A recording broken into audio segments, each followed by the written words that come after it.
And I would like to begin our meeting, as always, with a roll call of our members to establish a quorum. So I will start with Eva, who sits on my right. Rosemary is not here tonight. She is suffering from a bad cold.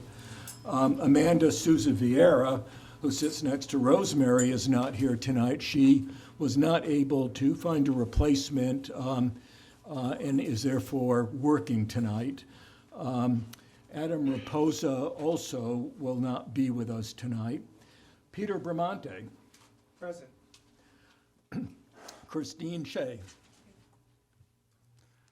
Janice Gomes. Chris Shriver. Here. Patricia Hilton. Present. And I'm Stu Hardy, Chair. I'd also like to note the presence of our interim AO and planner, Ashley Sweet, sitting to my left, and immediately to my left, our legal counsel, Todd Romano, and Ed Rotella is with us tonight, as well as Nathan Michael, who is our consulting engineer. And I don't see Rick Rogers, our DPW director, but he is expected to come later on. So having said that, I'd like to go right to the first agenda item, which shouldn't be a lengthy item, and it has to do with the development at the corner of Souza and Fish Road called Pocasset Reserve, which is 275 residential units. This project was approved as a preliminary, at the preliminary plan stage, and back in early November. But the applicant is back to ask for some modifications, and I would like to invite Mr. Landry, and I see Mr. Jeremy Lake, and I see the applicant himself, Chris Harkin, coming forward. And while they're doing that and getting settled, I'd just like to say that they have requested three relatively minor modifications to their preliminary plan. They would like to move and reconfigure several of the residential units in order to make space, make room for a new community center. The planning board had asked them to consider adding a community center for the benefit of the residents. But in order to do that, they had to move some residential units.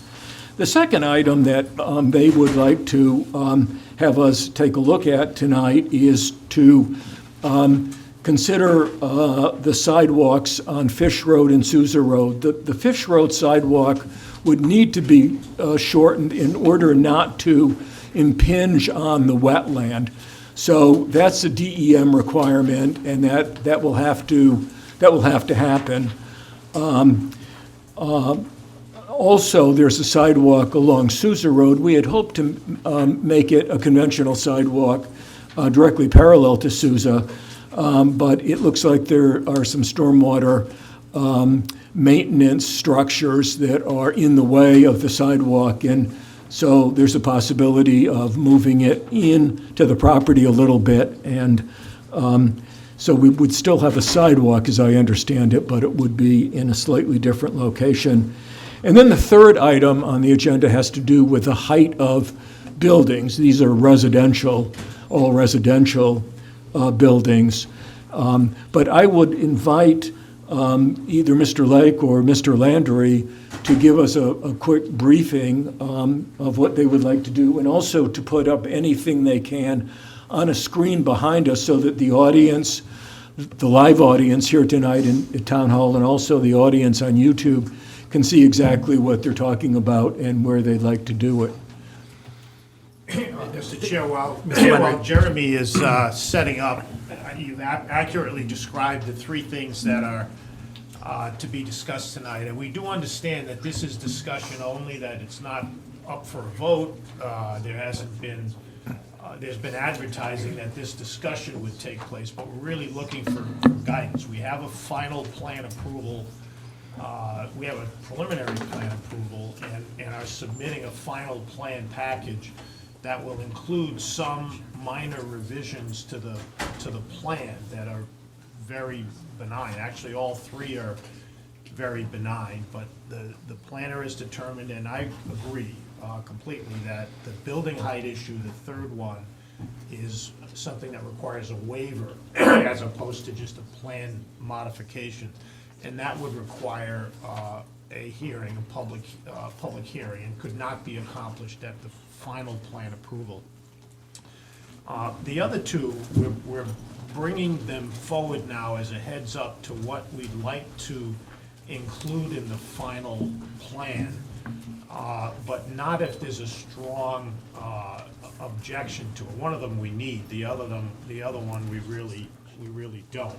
That's the one we're really bringing up just to see if the board can give us some direction, hopefully some positive direction on it. And that's the one involving the community building. We have to take 5 single-family units, which would sell for more than the duplexes or triplexes, and move them over and turn them into a series of duplexes and triplexes as part of that series, to make way for a community building that we think would be a good amenity. And it'd be a little more than that. You'd have a community building for public space, a courtyard, pickleball courts, a bus stop, and a nice mail kiosk, and also a bus shelter in that area. We think it's something that will enhance the neighborhood as a whole. We don't have to do this if there's an objection to it. You know, we were just concerned that if we put it in the final plan and presented all the final plans with all this engineering, and then there was some problem or major problem that we didn't anticipate, we might have to go back again and not have the final approval done that way and schedule a public hearing or something. So we just wanted to put it out there for discussion tonight, and Jeremy will take you through that. The other one that we also think is a minor modification, and the planner has agreed in her report, is the way the sidewalks get actually constructed on both Fish Road and Sousa Road. Sousa Road, there are cross culverts, there's a drainage facility there, we're trying to straddle a few feet and not more than a few feet, but there's a lot of retaining walls required in that area, and almost impossible convergences of conflicting elements there that would take people right into a driveway area in any event. So what we're proposing to do there, and it's a very expensive fix that requires retaining walls all around for more than 100 feet, but it's one that we think is more feasible, is to just go around that area with a sidewalk and connect to the Oxford development that's next to us, and create the potential for that development to have people walking all the way through our development. These are not going to be gated communities, just like Oxford. That could be a nice open. We don't own most of the frontage on Sousa Road. We are not required to build a sidewalk there. We don't own that. But it would be nice to take people into the development off of Sousa Road and then have them, if they want to, continue all the way through the development. Even when phase 1 is being built, there will be a walking trail, a path there, even before phase 2 ever exists. So that continuity could be there right from the beginning. And we tried everything with this thing to get around, and short of redesigning the drainage for the whole site. It's such a short area and not the greatest place to bring pedestrians across. You'll recall the discussion from last time at the TRC about the entrance road and trying to make an entrance road that works well with pedestrians. It probably makes more sense to take pedestrians in a little bit deeper into the adjoining property. On the other side, on Fish Road, we can go 460 feet without running into a biological wetland with that sidewalk, and a virtual impossibility of getting a permit to alter a biological wetland. So we can make the longest distance that we possibly can on Fish Road. We do have, we do have options within the development that parallel Fish Road for passage as well, and that's always been part of the plan. So those are the two things that we view as minor modification. I don't think there's disagreement on that. The third one, Do you want me to share the visuals? yeah, I'm for gonna those ask you to go categories? through the three of them, and I'll just let you handle building height as well. That's a question of, that's a matter of, although it does require a waiver at a public hearing, the dimensional requirements in this area contemplated single-family homes, and they had a 35-foot height limitation, and that went to the highest point on the roof. And it started at the average grade of the front of the house. And it works fine probably anywhere in any direction for single-family homes, but when you're dealing with the nine plexes that we have along Fish Road, you really lose the ability to do a pitched roof. I think, as Jeremy will explain, we could do about 33 feet now, and probably be okay, but if there are any slight grade changes because of the drainage, or if we're trying to do a nicer pitched roof, we'd be forced to compromise the design. And we're talking about feet here, nothing that would create another floor or anything. It's something that would just allow the buildings to be a little more creative and aesthetic. So with that introduction, I'll let Jeremy do it, and do it in a way that lets you see what we're trying to describe. All right, so I'll refer to the stuff up on the board, that you guys can, up on the screen, I should say. Let's start with this is the idea of adding the community center into the scheme. Could you show us where that is in relationship? Is it in phase 1 or phase 2? It's in phase 1. Is there a way to mic him? Because a lot of us can't hear. Ed, you do the right mics. So it's in phase 1 off Fish Road. Yeah, so it's, if you can see the plan on the screen, it's up in this first corner off of Fish Road in phase 1. It's this zone in here that we're referring to making this adjustment. Zooming into that area, our existing plan, the key areas to focus on are these 5 areas we've highlighted in the red. Essentially, in each of these locations, we had either duplexes or single-family homes, a total of 23 units, and that's where the number of units isn't changing, it's just their disposition and their location. Our objective was this lower pod down here is where we're trying to free up a spot for the community center. So really, it was a matter of the 5 units that are in this location, relocating them, and essentially we've put 1 more in this spot, 1 more in this spot, 1 more in this spot, and 2 more in this spot, by effectively going from 1s and 2s to primarily triplexes and a single duplex. So the unit count stays the same, the infrastructure's all the same, the roads and the alleys as they were already conceived, the little green space that is between these units, again, all that is the same. It's just a matter of consolidating them into triplexes, which are townhouses. And townhouses are something we had always conceived of with this project. We have them in phase 2 as well. We've always been showing elevations and plans for townhouses. So the idea was just to take advantage of that type, and you can see what that does is in this lower area, it frees up this spot, which again is just off of, as you're coming off of Fish Road.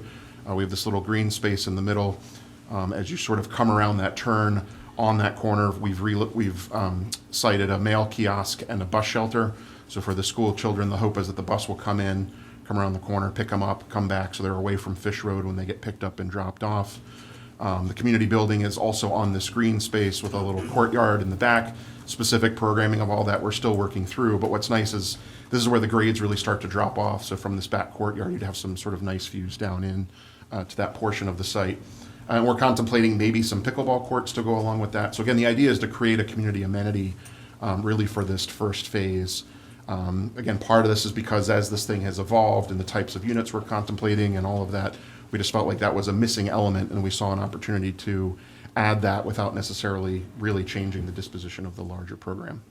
So Jeremy, while you still have this up, let's have our board discussion about this particular issue, which is the community center and the reconfiguration of residential units to make space for it. I'll start it off, just a quick question. Are you creating any more bedrooms than had existed previously in your preliminary plan, in the approved preliminary plan? No, it would be the same bedroom counts. The same bedroom counts and the same ratio of 1 bedrooms versus 2 bedrooms? That's correct, yeah, we don't Okay, want to. okay. Yeah. Because that would have, otherwise, it would have an impact on the school population. So do any of my colleagues have any questions about this? We'll do this first, and then we'll go on to the sidewalks, and then we'll go on to the building heights, if that's agreeable with everybody. So Chris? Yeah, and just for curiosity, is the community center just for the development itself, or will that be open to the public as well? The thoughts there, that's all. Yeah, I think it's intended for the residents here. It's kind of hard to manage that if you're opening it up to the broader community, so it's intended for these folks. Fair enough. Any other questions? Yes, Tricia. Peter. I really am appreciative too with all the concerns about the safety and public school kids, the amenity of both the shelter and the pickup space. Can you just, I see that there's a bus sort of parking area or stop beyond. How many will that accommodate? Is it sort of one at a time, or? Yeah, so one bus would be able to pull off in that location, that's right. And Tricia? Does the community center have any dedicated parking? We have shown some for that, so just to the right of the building, it's kind of hard to see, but there's 6 or 7 head-in spaces in that location. Again, our hope is most folks are, stone's throw from it, so we're hoping most folks would walk to it. We did incorporate 6 or 7 dedicated spaces, plus we continue to have the on-street spaces along our entry road that should be available for folks to use as well.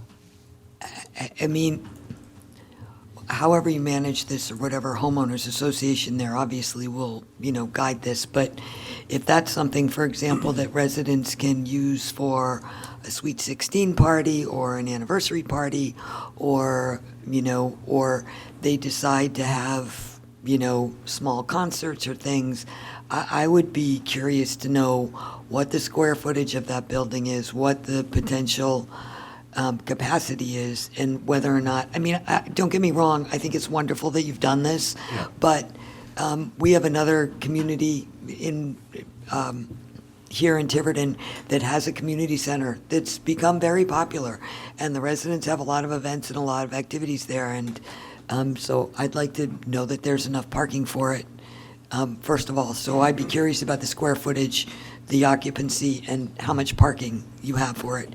The second question I have on the roadway, the roadway's adjacent to the bus stop. How wide is the roadway? The roadway itself is 20 feet, and then we did the bus stop in addition to that 20 feet. It's 20 feet. And maybe Nathan can answer this. I'm not sure. In Tiverton, it's sort of the culture. Unlike when I was young, when you walked to school uphill 5 miles both way. Especially if there's inclement weather, the parents often drive to the bus stop in a long line of cars, waiting for the bus to drop off.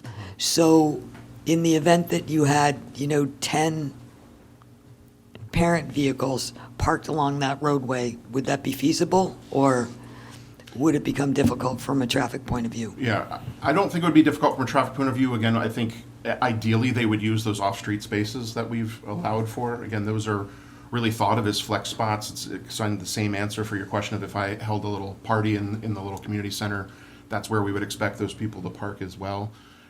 That said, even with the 20 feet, that's a pretty common sort of neighborhood scaled road. Even if parents are pulled over where they aren't supposed to be pulled over, you could still get by there. The fire chief wouldn't love it. And if it became an issue, I think the homeowners association would have to just make sure that people understand there's dedicated places for you to pull over to hang out and wait. I assume that'd be a challenge with any community, right? You just need to police it if people are getting out of control. But. Thank you. Any other questions? Is it sort of our consensus opinion that this is probably a good thing, a positive development? I'm sort of seeing a nod of heads, so yes, I think if you're asking how does the board react to this, we react positively to this. Although probably there'll be some additional specific questions to ask.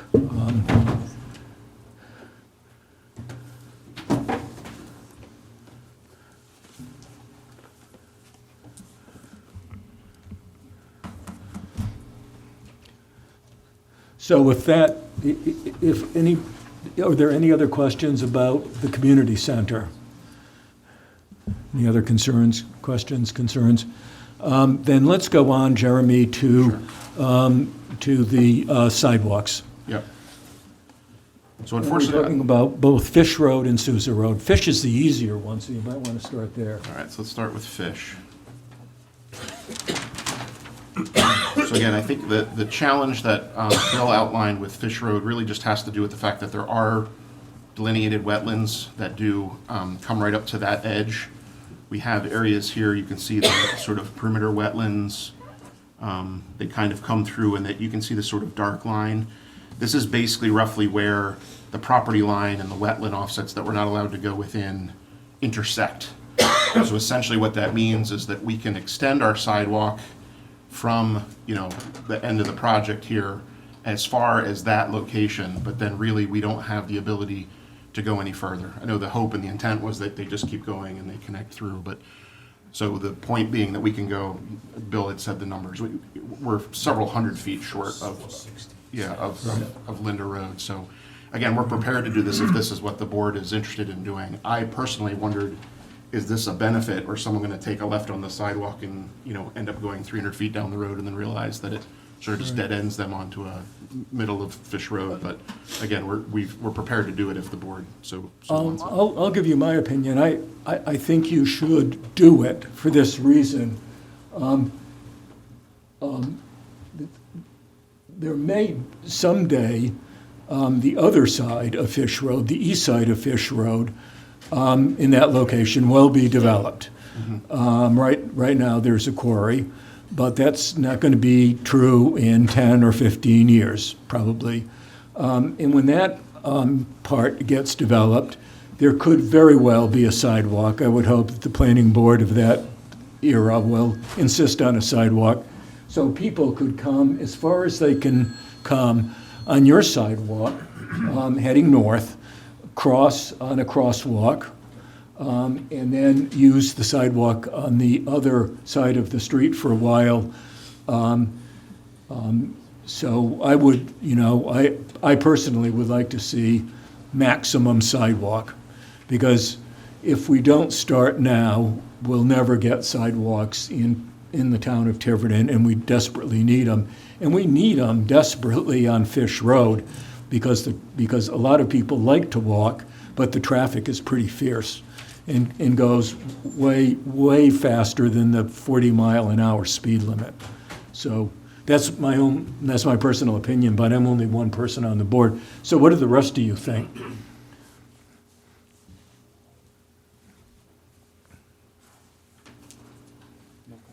No? No? Yes? Who will be responsible for maintaining the sidewalk? It would be on the property of what will become the condominium association, so I should think the condominium association would be responsible. Am I correct about that?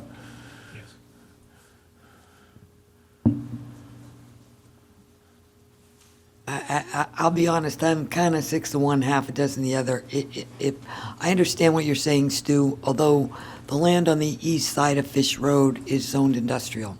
So it may be redeveloped in the future, but unless the zoning changes, there'll be industrial uses. I'm not, if the town doesn't have to, if the town had to maintain the sidewalk that was going to nowhere, I would be a for sure no. But I'm not sure whether or not, even with an industrial use on the other side, whether or not Fish Road is ever going to be usually walkable location. So I'm, if the developer's willing to do it, it's fine, but it's maybe not that important to me because it's not going to go anywhere. It doesn't connect to anything right now. That's other than some exercise that's walkable too, really. Well, let's poll the members then, and I'll start with you, Peter, if you're, Actually, I just wanted to ask a clarifying question to you. So, in the other direction from the entrance, what is the sidewalk that's proposed there? Yeah, so we have a sidewalk that runs, the current plan had it coming to this first unit, to their front door, runs down along Fish Road. At this point, as the buildings begin to pull a little bit back from Fish Road, you can see the sidewalk follows the curvature of the buildings instead of staying out on the roadway, just because that's who's going to use it. Comes all the way down, and then it kind of comes back out at this point. Oh, sorry. But it ends here, because then it connects, this building here, its sidewalk connects across and over. But this is as far as it goes to the south. So we're only speaking about the portion that extends north. Beyond the last building. I'm sorry, would you show one more time where the original point was? Certainly. So Is that I know it's hard to at make the edge of out. the building or just before? It comes to this is basically the door into this building. So the idea was that the walk would connect you to the front door of this building, but didn't extend beyond that. And it's hard to make out, but it becomes a little sort of speckled, the area that we were investigating, how far it could go.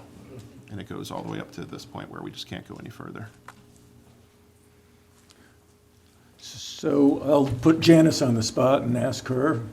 So, Peter, did you have a, I mean, I'm always in favor of having sidewalks, but I do take Patricia's point to heart. I mean, if there's nothing else that is in that vicinity that one could actually walk to, it seems unnecessary.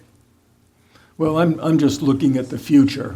I understand the present, but, okay, so Janice? It may be good for the residents if they want to walk around in that area versus them walking on the side of Fish Road. So, Christine? I'm pretty neutral about it either way. Chris? But is the applicant required to put the sidewalks in, or is this just a gratis? Why would the sidewalks have to go in? Well, our comprehensive community plan does have a policy for what we call complete streets, which are streets with sidewalks. And the applicant had agreed to do that as part of the preliminary plan. So right now, the applicant is required to do that. But having run into wetland problems, the applicant is now asking, is it necessary to go even as far as the wetland, since we know that the sidewalk will end there? I'm sensing that my colleagues would agree with the recommendation of the applicant to stop the sidewalk. Jeremy, if you can just show where the sidewalk will stop. It will stop right here, rather than go up to the wetland. So that's what I'm hearing as the consensus of the planning board. Please raise your hand if I'm incorrect. But So you have your answer. You Building don't. number for that, Jeremy? Just so we can reference it. Trying to see if it's numbered on a different set that I have in front of me. I don't. Any chance you would know a building number? Is it number 1? Are we so lucky as to have it be I number think 1? so, but I mean, you can just also say that the furthest building to the 90th building most- to the north. Most northern building. The most northern building. Okay, thank you. So, Jeremy, we still have Sousa Road to talk about. Absolutely. So at the other end of the project, give me a second to get over there. The request was to make a connection from our entry road to our, what is this, western border? Yes. With the point being that there's another project also coming in on this site where there's also been a request to potentially connect and extend that sidewalk. So I think here it makes a lot more sense in the grand scheme of the principle of the thing.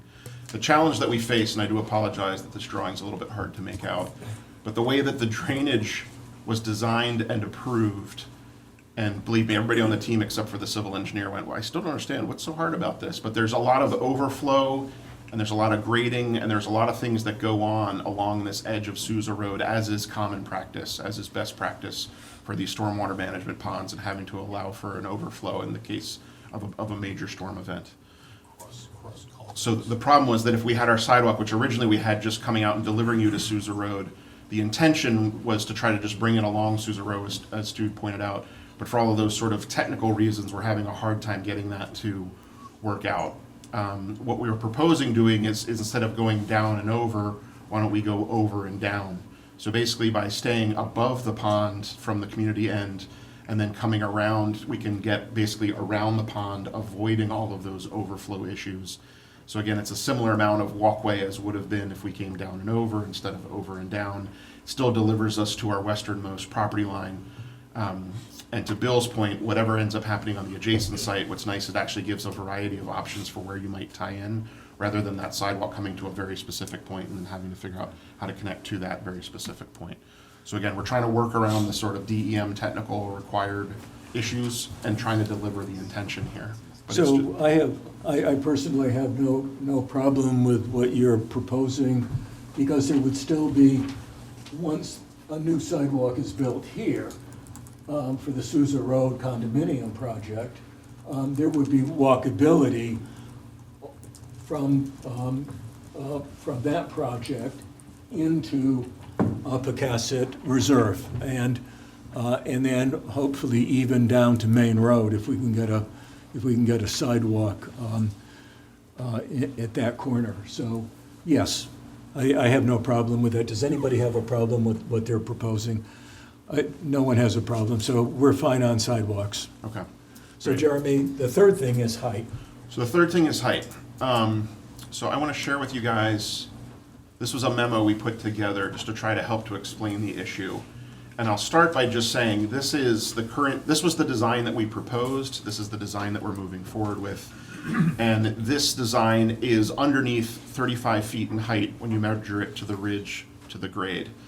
The challenge we face is that when you really dig into the definition of building height per the Tiverton code, there's a couple points here. The vertical distance measured from the average natural lot grade, that's the first trigger word we'll come back to, at the front, which is the second trigger word, and then to the top of the highest point of the roof or structure. I'll take those one at a time, maybe from the end instead of the front.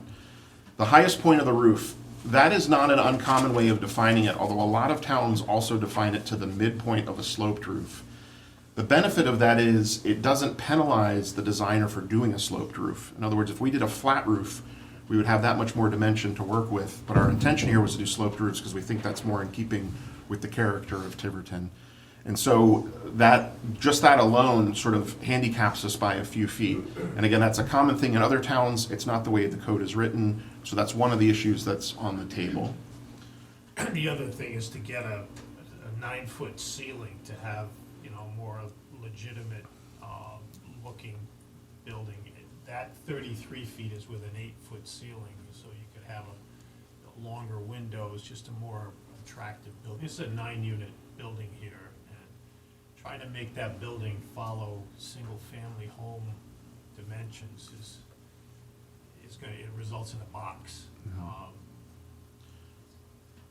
And if the grade has to change 1 foot because of, there's a lot of drainage grading here, and then you could have it a foot up at some point under the building, and because the measurement's only taken at the front, it's kind of an odd way to measure height at the front instead of the average grade across the lot. You move something 1 foot, and then you're gonna flatten the roof a foot to meet the 30. Doesn't get us any more bedrooms, any more buildings, any more anything except a better building. And we may not need it, and it's only for these buildings. It has all the other 170, 168 buildings are all fine. It's just, if you remember, when we started off, there was gonna be a large apartment complex in this area instead of these individual buildings. This is a lot more consistent with the surrounding area, but you have a chance to do something nicer architecturally with that than with a bigger building. That's all it's about. If we can solve it, if we get very lucky and the natural grade isn't being altered much for the drainage, we may be able to make it on 35 feet. And we know we're coming back, and it won't be just some abstract request. We'll know exactly how much it has to be, and we'll be able to show you what the building looks like with that relief and without it. And I think it'll show how benign the whole operation is. At this point, it's just a discussion. I'd just like to say that I think that giving you a little flexibility on height is a good trade-off for assuring that the building retains its high-quality design and its architectural integrity. And I like very much what you've done with these smaller buildings. And these buildings are going to be very, very high profile for motorists on Fish Road. And I want to make sure that they're as handsome as we can possibly make them for the sake of the neighborhood and for the sake of the town. But having said that, I'd like to call on Ashley, because Ashley gave us a memo, and Ashley made a recommendation with respect. Ashley, I think, was okay with the sidewalks and with the what was the and the community center. But you did have some concerns about the height issue, and you did have a recommendation. Could you review that? Sure. So just to back up one step and remind everyone where we are, the applicant has a preliminary plan approval. The three things that they're asking for would deviate from your preliminary plan approval. And so at preliminary, you granted them final administratively, which means that the application comes back to me. I check and make sure that everything's been submitted and that all of the conditions have been met, and they would not necessarily have to come back to you on an administrative final. The issue with the three requests that they're making to deviate from the preliminary is that I'm not authorized to approve a final plan that deviates from the preliminary plan. That's in state enabling legislation. So this conversation is to try to determine, if the applicant is going to come back to you on final with these changes, or if the idea that granting a variance for height would trigger a modification to the preliminary plan, which would require a public hearing. And so that's the reason we're having this discussion, is the applicant did not want to file final plans with these changes before the board. The final has to come back to you anyway, because I can't approve it administratively. So the final is coming to you, but they wanted an opportunity to discuss these changes with you prior to filing the final, not knowing whether you would be receptive to the changes requested or not. So I only, ask you to have a discussion around, I think we can all agree that the sidewalk issue is the sidewalk issue. There's not a whole lot we can do about that. There's kind of extenuating circumstances that are beyond our control. And I do believe the applicant has done the best that they can to mitigate that. On the community center, I think that the impact is positive. We're keeping the same bedroom count. We're keeping the same unit count. The development is gaining a community center. I think that's a good thing. I don't think that that's anything that necessarily would trigger it needing to go back to being modified. The question for you is really, does the request to increase or exceed the building height warrant them returning for preliminary at a public hearing? Or can they file that as part of a final that would come to you that would be at a public meeting, but it's not at an advertised, noticed public hearing process? That's really for you to consider, and I think it's important to recognize as well, I have given the building official, the zoning official, your memo. I'd like to have a conversation with him, make sure that he interprets things the same way that you guys do. I think it's important to kind of qualify what the variance would be. You know, how far are we going? Are we talking about 38 feet or are we talking about 42 feet? Because I think there's a difference there. There's a difference on that visual impact. So those are things I think we need to work through a little bit to figure out, but that's really the question before you guys, on that. I think that potentially that exceedance of building height could trigger the necessity to return to a preliminary public hearing. And I don't think anyone is trying to slow this down. This has been before you guys for a long time. It's been very thoroughly reviewed. It's just because it requires a variance from the regulations, it's set aside. It's a different issue than it is to say we're going to build a community center instead, or we can't build these sidewalks the way we said we were because we have DEM restrictions that don't allow us to. So the building height issue is kind of a set aside in a different category. So in order to grant this request, we would have to vote formally for a waiver. We've already granted a number of waivers, but this would be an additional waiver, which we can do because this is a comprehensive permit project, and we can do this without forcing you to go to the zoning board for relief. But since we would have to have a formal vote on that, could we do, that means that you're going to have to come back here anyhow. So is it your suggestion, Ashley, or would it be reasonable to talk about a hearing before we take action on granting relief? So that we would, for example, I would like to make sure that the fire marshal is okay with additional height. I don't know if his equipment would have problem with anything in excess of, say, 40 feet. But I'm entirely in favor of granting you some flexibility on height. But I think we probably do need to bring you back, unfortunately, in the context of a public hearing, and then take a vote on the waiver.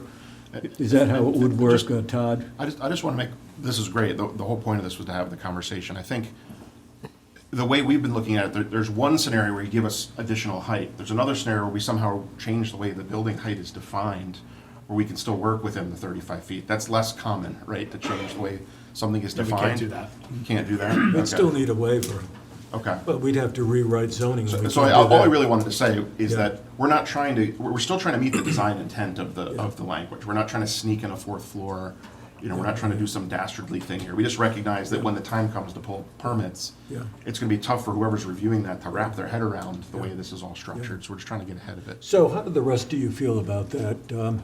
We would then have to bring the applicant back, put them on the agenda, have a hearing. Well, let's be clear as to what they're coming back on, Stu, right? Right. So I want to make sure that everyone understands that I think you have two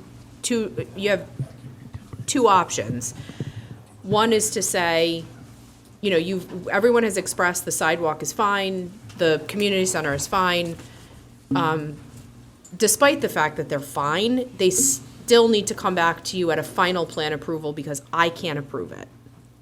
The issue is, does exceeding the building height trigger a major modification to the preliminary plan, or are you comfortable doing that as part of a final plan approval. They'll still have to come back to you. They'll still be at a public meeting. It's not an advertised, noticed public hearing. That's the distinction between the two processes. If they come back to you for a modification of the preliminary plan, we will modify the sidewalks, the community center, and the building height, and they will do final administratively. Do you agree, Mr. Landry? Yeah, I agree, and I mean, it's sort of like the community building is a minor thing, but we're changing 20 different buildings, but we got the same number of units, same number of bedrooms. Here, we're talking about, matter of feet from building height. And we could probably stay roughly within, there's a procedure, and I'm not sure it's in your ordinance, but for a modification where it's less than 10% of a dimensional requirement, the building official can simply grant it. I don't think Tiverton has adopted that. It's available under state law, but it's a de minimis thing here. We're not asking for more than 4 or 5 feet probably at most. Well, I think understanding that would help them understand the magnitude of the variance that you're asking for. I mean, there's nothing in the memo that says we will not exceed 38 feet or 40 feet or, so, I think putting some parameters around that may make an administrative approval of that, or at least a final, doing it at final, may make that easier to deal with. It's just, I think, at this point, the question is, how many buildings, how high, we don't know the answer to that. And that's where I think a conversation with the building official would be helpful as well. I agree. To make sure we're defining it all the same way. Because I I will say agree. it gets complicated quickly. Yes. Because the existing grades aren't flat, right? Existing grades do this, proposed grades do that, the building's here. So some of it was I was looking in advance and I was like, gosh, I don't even know how I would really try to clarify that tonight if I was trying to show Right. an exhibit. I'm having a hard time wrapping my head around it because of the way it's defined, so. So Ashley, you made a distinction between two different types of hearing. Would you clarify that a little bit? So if Because we they, need to make a decision, the planning board needs to make a decision tonight Well, you need about to- what kind of hearing we would like to have. you need to provide guidance, because you're not voting on anything. Right. So you're just general consensus Right. of the board. Right, But the distinction is, if you feel that we can handle, between myself, the zoning official, and the applicant, we can figure out through the definition and how he's gonna interpret it, and if there's a not to exceed height that everyone is comfortable with, then that could be part of a final approval, which would still come back to you at a final application. It's on the agenda, it's posted, it's a public meeting, it's open to the public. The difference is, if they are sent back to preliminary to do a major modification, it is a public hearing. It's notice to abutters, it's public hearing notice in the newspaper. And they go back to preliminary, they modify their preliminary approval, and then they would do final administratively. so it's more onerous, it puts more burden on the applicant if we do it in the second way you described. I mean, technically, it's one meeting before the board. It's the difference being is that it's an advertised public hearing. They have to send notice. They're amending their preliminary approval, and that's the mechanism for a major modification to amend the preliminary approval. Right. I don't want to complicate the issue. There is an alternative, which is a minor modification to a preliminary approval. If you feel, again, we can work through these issues between myself, the applicant, and the zoning official, I am authorized to approve minor modifications, and then they would that would essentially take care of those issues, and then they wouldn't necessarily have to come back for a final approval, because final has been granted administratively, and the amended preliminary would come to me in the same manner that it was approved, and then I could approve a final. It's your level of comfort with the changes that they're requesting. And I think we all agree the sidewalks are not an issue, the community center is not an issue. The question is the height. Mr. Chair? Yes. So if tonight, right now, we could collectively agree on a height variance that we're comfortable with, leaving that for Ashley and the building official to work out with the applicant, then we could agree that they will come back to us for final, because I would like them to come back to us for final. I realize what Ashley says, but I think this project's big enough and important enough that that would be my preference. If we can agree on a number, then I think we could do that. If it turns out with Ashley's work, with the building official and the applicant, that they can't meet that number, saying if we say, oh, okay, we're comfortable with up to 39, but they come back and it can't be done for less than 42, then I think it's going to have to be, a major modification to the preliminary plan and have to have a full public hearing. I'm not sure what that number is off the top of my head. I kind of feel like 38, 39 is sounds okay to me. Then again, I'm not a contractor. But beyond that, I just don't know how tall they would look beyond that number. But I'll throw that number out for a start. Maybe we can come to a consensus. So just so that, No, I'm going to step in for a second here, all right, Mr. Chairman? They are asking for a dimensional variance, which you are authorized to grant because this is a comprehensive permit. Doing it at final plan, I do not believe is the appropriate procedure for this. I think the appropriate procedure is to reopen the preliminary plan, to have a public hearing that is properly noticed via advertisement and to the abutters. I know it's an extra cost, I know it's an extra step, but because you have this superpower under the comprehensive permit statutes, you have to do it right. And this is a large responsibility. I understand the dimensional variance may only be 1, 2, 3 feet, and it's probably insignificant, but you need to do it appropriately. And you can wrap up all 3 of these changes, all at the amended preliminary plan hearing. All on the same night. Just I think so. Different agenda items, right? Public hearing on this, administrative review on this. I would just do if you're going to go the road of a preliminary, of a modification to the preliminary plan, modify it with all 3 items. Take care of all 3 of them as a modification, and then that makes your preliminary plan consistent with your final plan, which means you can come back administratively for final. And I just want to clarify one thing. The building itself, and please correct me if I'm wrong here, the building itself is 33 feet, right? Right. What we're I talking, get it. what we're talking about is the ability to add another foot to each floor so that you have 9-foot ceilings. That would be great. That brings you to 35. It would, yes. So the issue is if they're not at flat grade, Flat natural existing. flat natural existing grade, that building is going to exceed 35 feet. The building itself is not necessarily going to be taller than 35 feet. It's the ground underneath it that will cause the building, the height at the top, to rise above the 35 feet. So we're not talking about a 40-foot building. We're talking about a 35-ish foot building. It's the ground underneath it. If it's not completely flat at grade, then they're going above 35 feet. So the process, I think, that legal counsel is suggesting is that the applicant come back to us with an amended preliminary plan, and that we hear that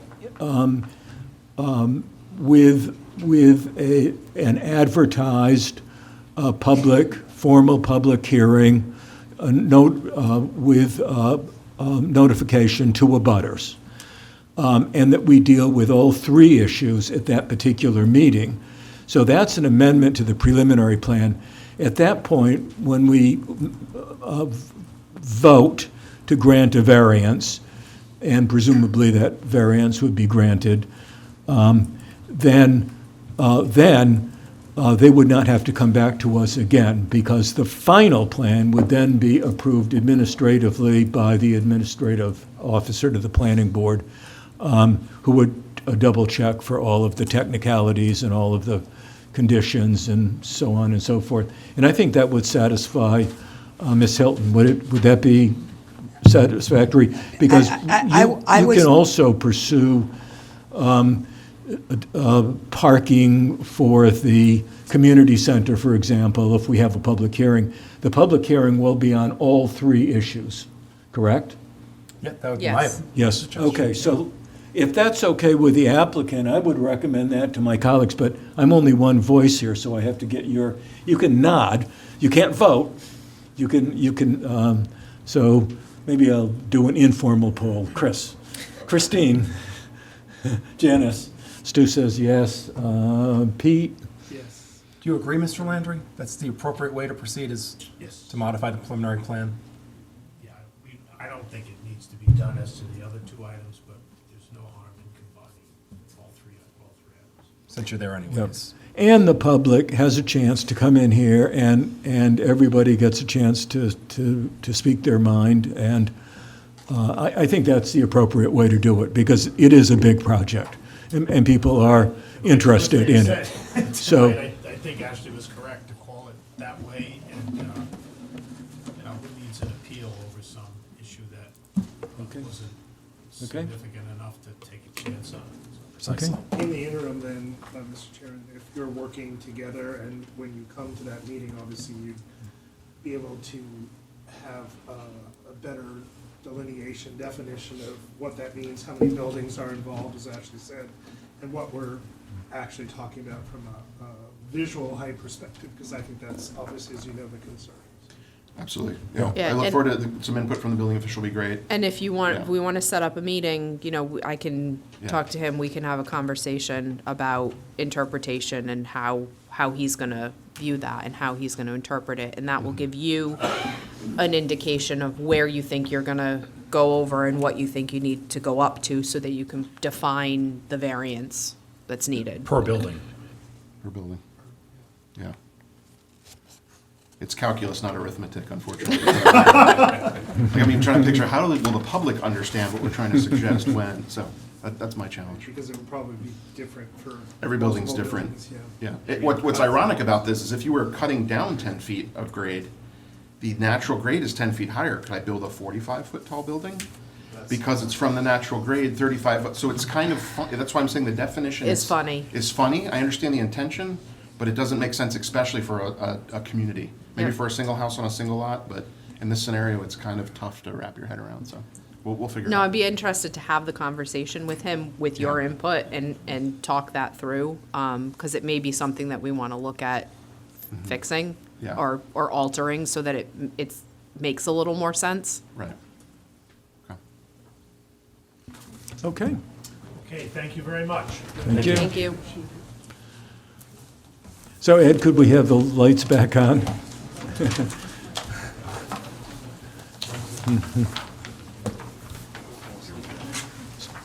So that brings us to the second agenda item, which has to do with a proposed crematorium and chapel at 730 Main Road in North Tiverton.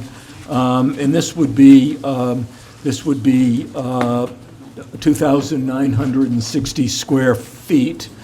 And I would like to call upon the applicant, which is the Secundit Partners, to come up. And, sir, could you introduce yourself? Are you representing Secundit Partners? Mr. Chairman, yes. My name is Jay Lynch. I'm with the law firm of Moore, Vergadamo, and Lynch, 97 John Clark Road, Middletown, Rhode Island.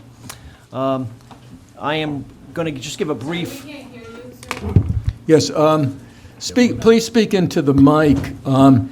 And what I'd like for you to do is make any introductory comments you would like to make. Then I'd like to open it up to the public for the public hearing.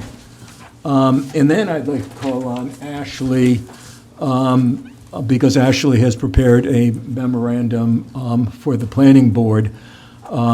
So let's start out, Mr. Lynch, with your introductory remarks. Sure. I'll give a quick introductory remark, and then I'm going to have Neil Hingarani go into the technical aspects of the site design and the building design.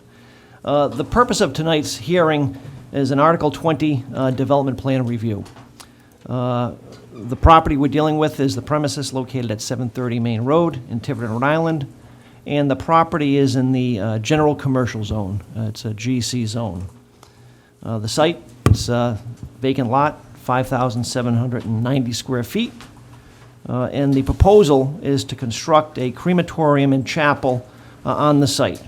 What's important to note for this board is that a crematorium is a use permitted by right in the general commercial district.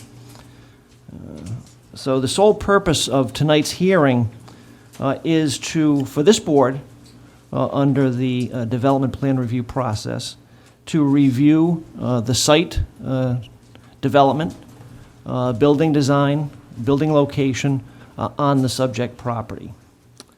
And I'll let Mr. Hingarani get into those technical aspects beforehand, after I'm done.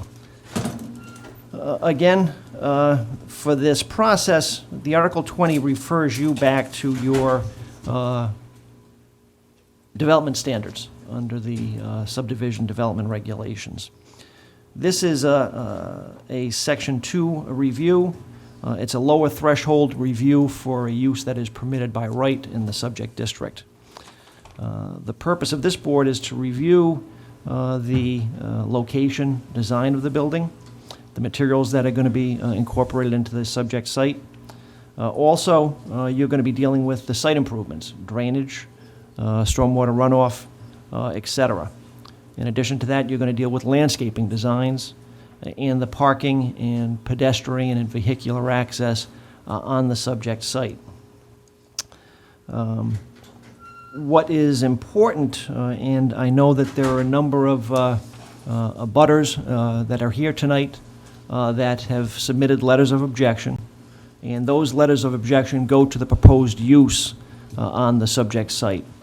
With all due respect to this board and the objectors, or the abutters, whether they object or not, the proposed use really isn't for discussion at tonight's meeting. It's a permitted use by right. Whether or not there's going to be a crematorium, that's been permitted by the council when they adopted the ordinance. So with all due respect, I don't think the proposed use, any objections to that, have any relevance to tonight's hearing. It's really just the technical aspects of the design and site design of the proposed use.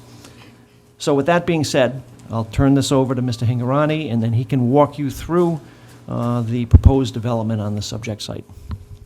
Thank you. Neil? Great, thank you. And if you can just give us a moment, Joe's just setting up a laptop. I forgot an adapter. And we'll get the presentation up on the screen. But I'm going to begin while we get that moving, just cover some of the site stats. I'm sorry, say again? Is that working? Yes, it is. So, well, we're waiting for the applicant to get organized. I'd just like to say that we have received written communications from several members of the Tiverton public, which have been distributed to all members of the planning board. They are from Kathy A. Calabrese, 14 Ocean View Avenue, Daniel C. Shea, 130 Grinnell Avenue, Ryan LePage, 5 Horizon Drive, and Jamie French, 48 Craig Avenue. Those are the only 4 communications that I have in my packet. I think that they're the only ones that have come in. So, Neil, if you're Great, yes. ready to get and going? Just a little bit of housekeeping, too. I think Joe has just handed out a response to comments. I'll go over this tonight, but just so you know what's in the package. There's 2 architectural renderings. I'll present those in a moment. A building light specifications and just a sample photo of another chimney. So site is 730 Main Road, APL 118-163. The property is just over 21,000 square feet, and again, we're in a general commercial / neighborhood business zone. Historically, there was a small 400 square foot building on the site that's long since been demolished. According to my research, it's had a variety of past uses, and there is an existing loop drive in the property. Forms a U shape. So there are 2 curb cuts, one solely on the property, and another one on the northerly portion over an easement over plat 118-162, also 726 Main Road. A copy of the easement is shown on the survey plan. It should be SV 100 if anyone's interested. The surrounding area is mixed use with some commercial operations. There's a car dealer abutting the site to the south. Secana River Outfitters is across the street, along with a barber, and many residences to the north and the southeast. As Attorney Lynch mentioned already, mortuary funeral home / crematorium is permitted under the zoning ordinance. Our use here is a crematorium with a small chapel enclosed, and this project is here under DPR development plan review. We did have a concept meeting with the planning board late 2021. We have since revised that project. What we're presenting now in front of you complies with all aspects of the zoning ordinance, including setbacks, lot coverage, landscaping cover, and parking requirements. It also conforms with the requirements outlined in the overlay district. The building remains about 2,960 square feet. But if anyone remembers the prior application, this building is obviously substantially reconfigured, and you can see the angle in it so that it meets the rear setback. Coverage is 13.8%. I think well below. I think it's 25% allowed. Setbacks are shown on sheet C100. I think we had omitted a south setback on one application, but for reference, that number is 66 feet. Soil evaluations have been performed for the site pretty consistently, showing about a 48-inch water table, category 9 soils. There was an OWTS approved using conventional technology for 18 persons with the, I'll call it the old building configuration, to accurately fit to the current site configuration. We've resubmitted a design using advanced treatment for 10 persons to match the proposed use, and no variances were sought for that OWTS system. Our role, in addition to the municipal permitting process, will be to complete site design. We've submitted just recently to DEM RIPTES and RADOT PAPA. We've had pre-applications with both those organizations, and feel that these permits are, I would say, fairly work-a-day. The project will also require a minor source air quality permit from DEM. I had conversations with DEM just so we could understand what the requirements were for that permit. My understanding is that my client will be able to tell us a little bit more about the filtering equipment, but I think in short, the permit requirements require that the filtering equipment limit particulate matter, carbon monoxide, and visible emissions. Those were sort of the big three. Looking at other crematorium filtering equipment, minor source air quality permits that had been approved. I think generally speaking, we've read through some of the letters that have been received, and we're attempting to mitigate any impacts, particularly visual impacts to the abutters, to the maximum extent feasible. I'm sure we're going to hear from them tonight, and I hope we'll get a chance to respond afterward. Just to reiterate, this is a small facility. It is intended and designed for small groups of persons. My client operates a funeral home separately. What you see before you tonight is not a funeral home. It is a crematorium with a small chapel.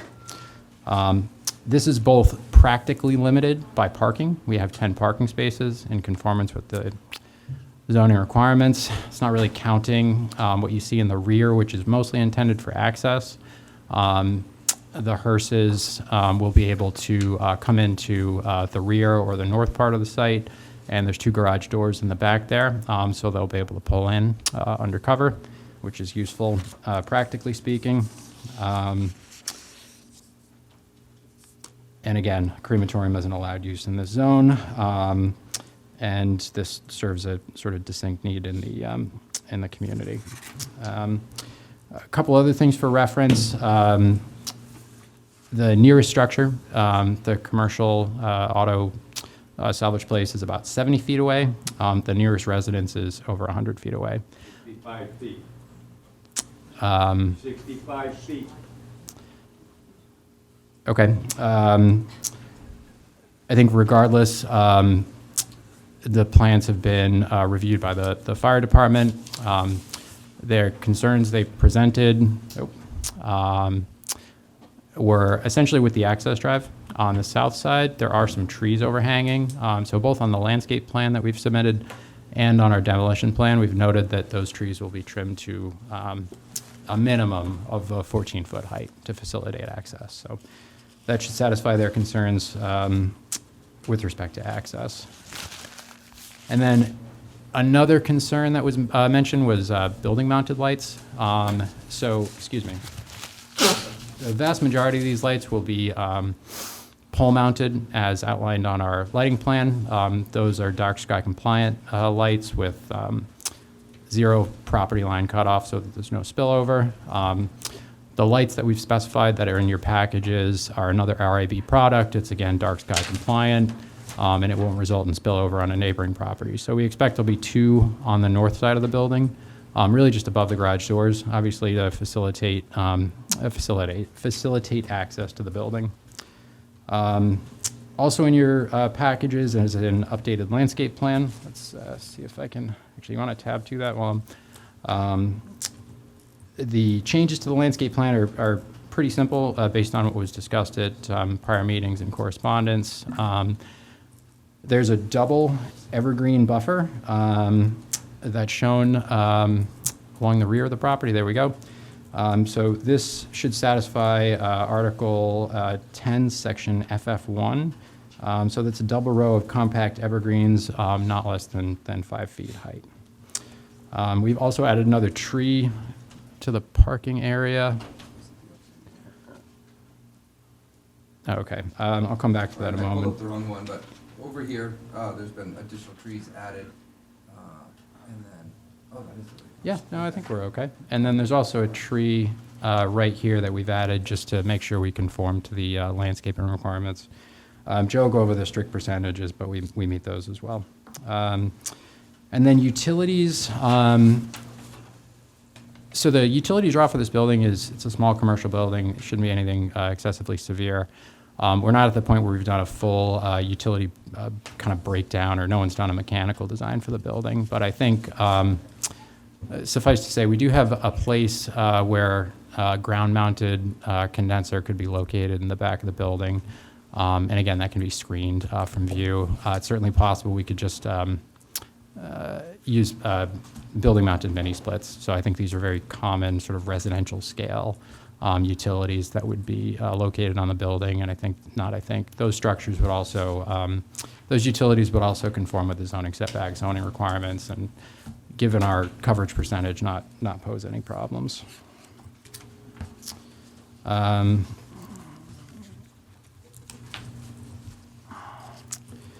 So just to review the site configuration, we do have the northerly curb cut, really for the access for the hearses. It's also a separate spot for deliveries to take place. Both these curb cuts are essentially existing based on the DOT improvements that occurred here. There's already existing sidewalks, the curbing exists. We're slightly reconfiguring those, but they'll obviously remain ADA compliant and accessible. Let's see, so to meet the zoning parking standards of 1 per 3,000, we've provided 10 parking spaces, so we meet the requirement. Previously, we've submitted a letter from our traffic sub-consultant. This is not a use that's really typically encountered in the ITE. So he studied a separate crematorium facility that was separated from a funeral home. The trips in the peak hour, which is the metric that DOT uses, are it's basically 1 trip in the peak hour. So this is quite literally a drop in the bucket as far as traffic goes. The north entry is a little bit, I wouldn't say steep, but it's about 5% grade on the north side. The south side is pretty flat. We've gotten it down to 2%, so that should be very easily accessible. We've supplied turning and circulation models to ensure that pedestrian vehicles, hearses, delivery trucks, et cetera, can access the site. Again, it's expected that deliveries will be mostly in the off-peak. It is my opinion that the 10 parking spaces are, I would say, more than sufficient for this. Again, given that the chapel is quite small, really it's expected that small groups of people, 2, 4, 6, will be attending this facility. Again, it's not designed or intended for large groups of persons, so we should have ample parking for this need. And the front, or in this case, I guess the northeasterly parking is located behind the front setback in conformance with the overlay requirements of the zone. Both of the entries are under the 150-foot requirement for a turnaround T. And again, this was acceptable based on a review with the fire marshal. There are hydrants both to the north and to the south of the site, less than 200 feet from the property. There was a letter that was submitted from the fire department, should be in the file, for the acceptability of site access and the hydrants. We did note that there is the use of retaining walls along the rear side of the parking area. We provided a schematic and as well as a specification for Versalock or Ready-Lock walls that are very commonly used, also not unattractive, not plain concrete block that'll be used for the site. And that note was added to the plan sheet, sheet C103. And I'm going to turn it over to Joe for a minute to talk about some of the civil elements.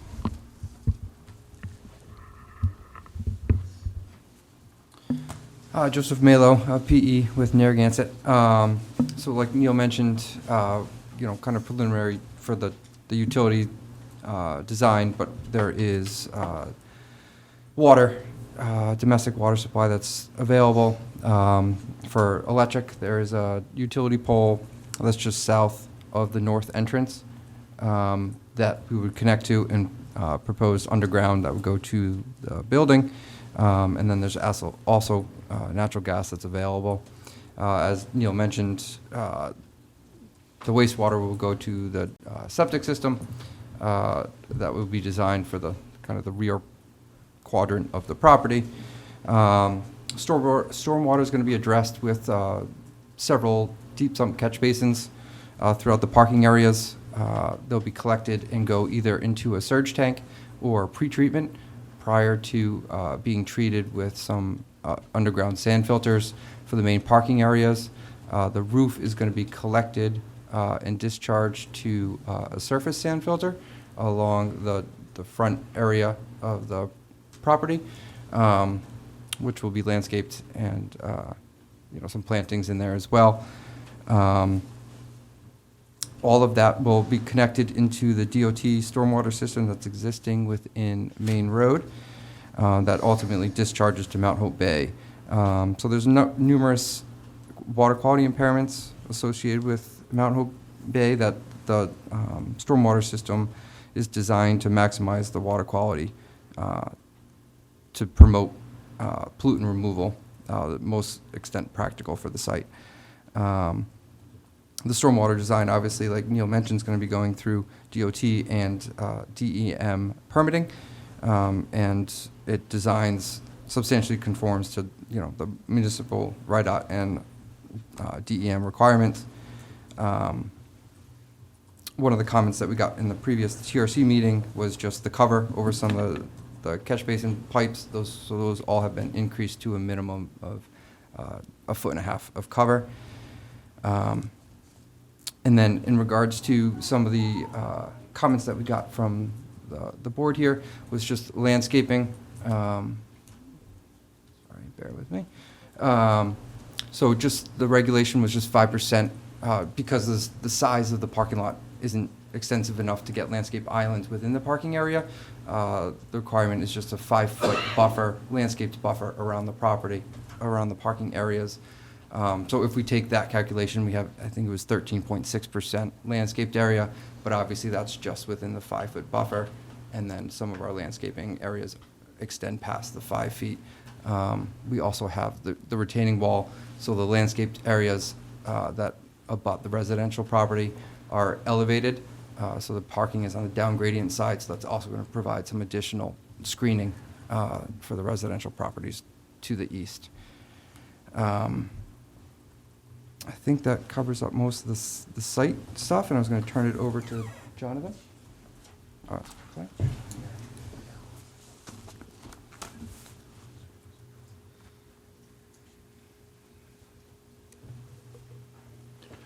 So could we get some graphics up here on the screen to show the audience what the building would look like, particularly from the north elevation, the north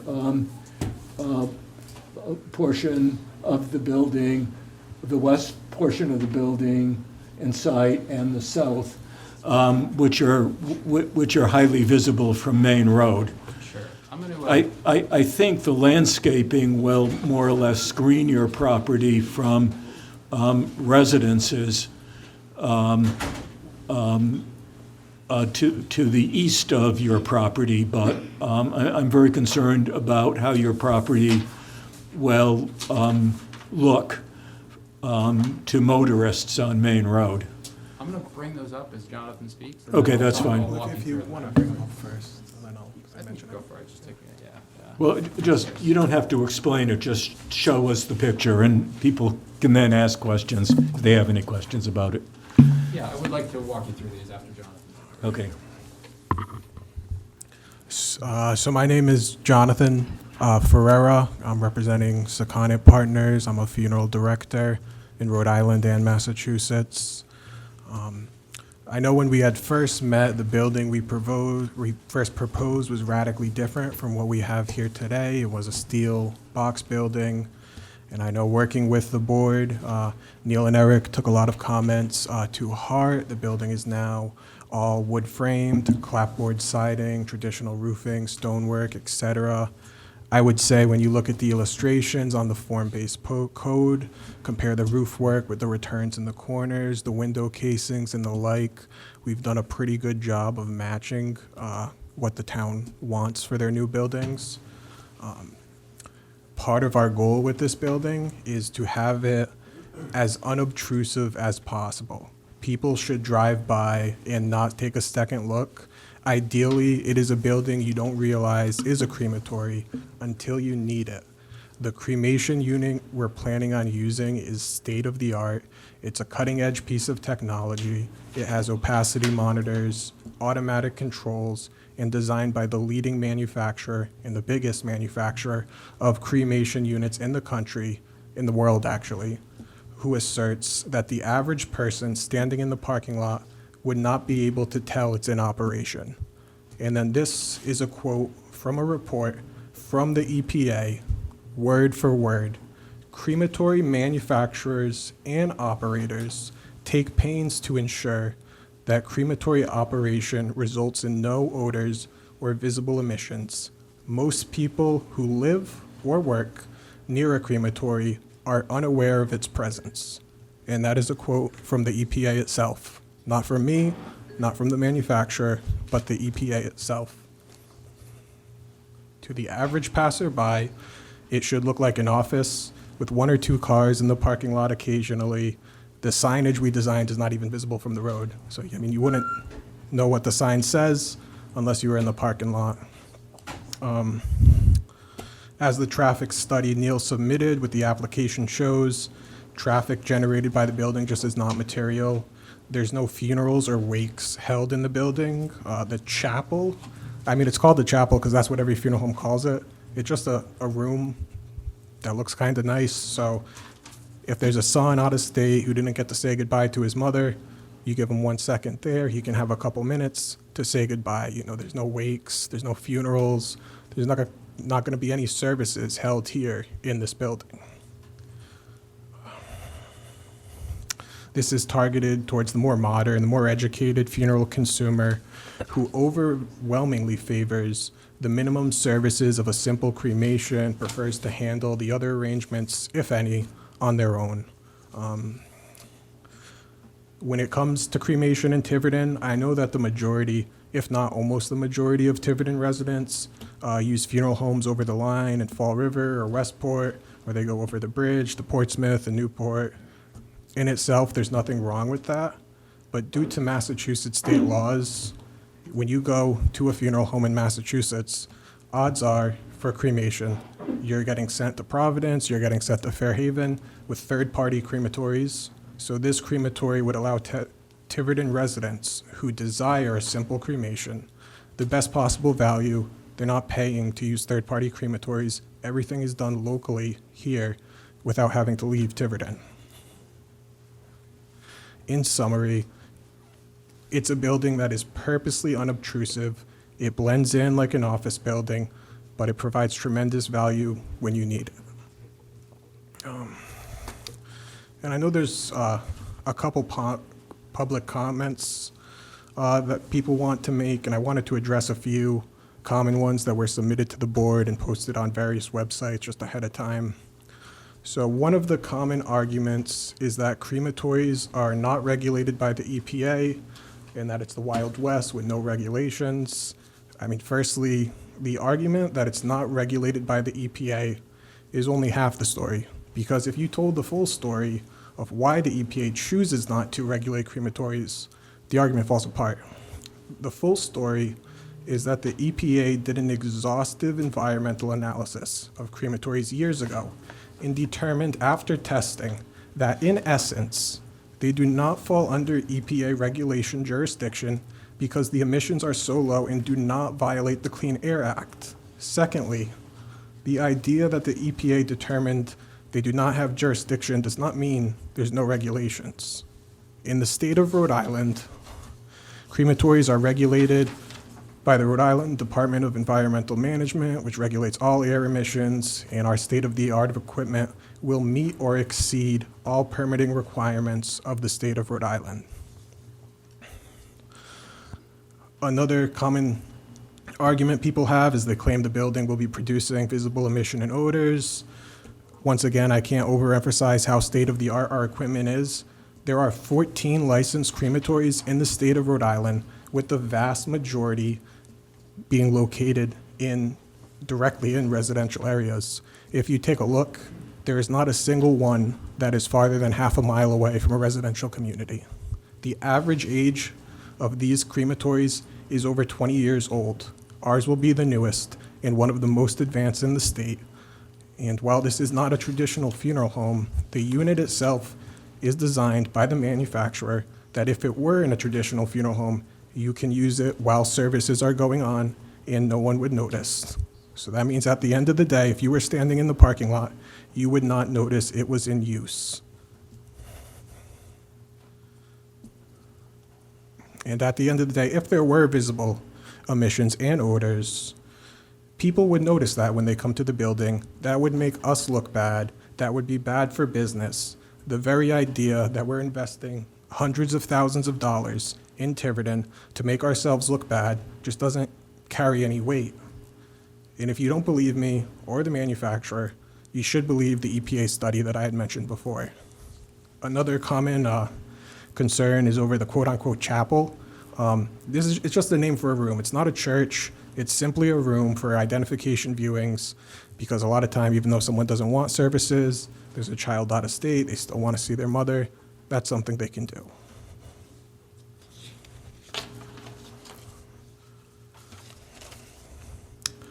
And with that, I'll turn it over to Neil. Thank you, Mr. Ferrera.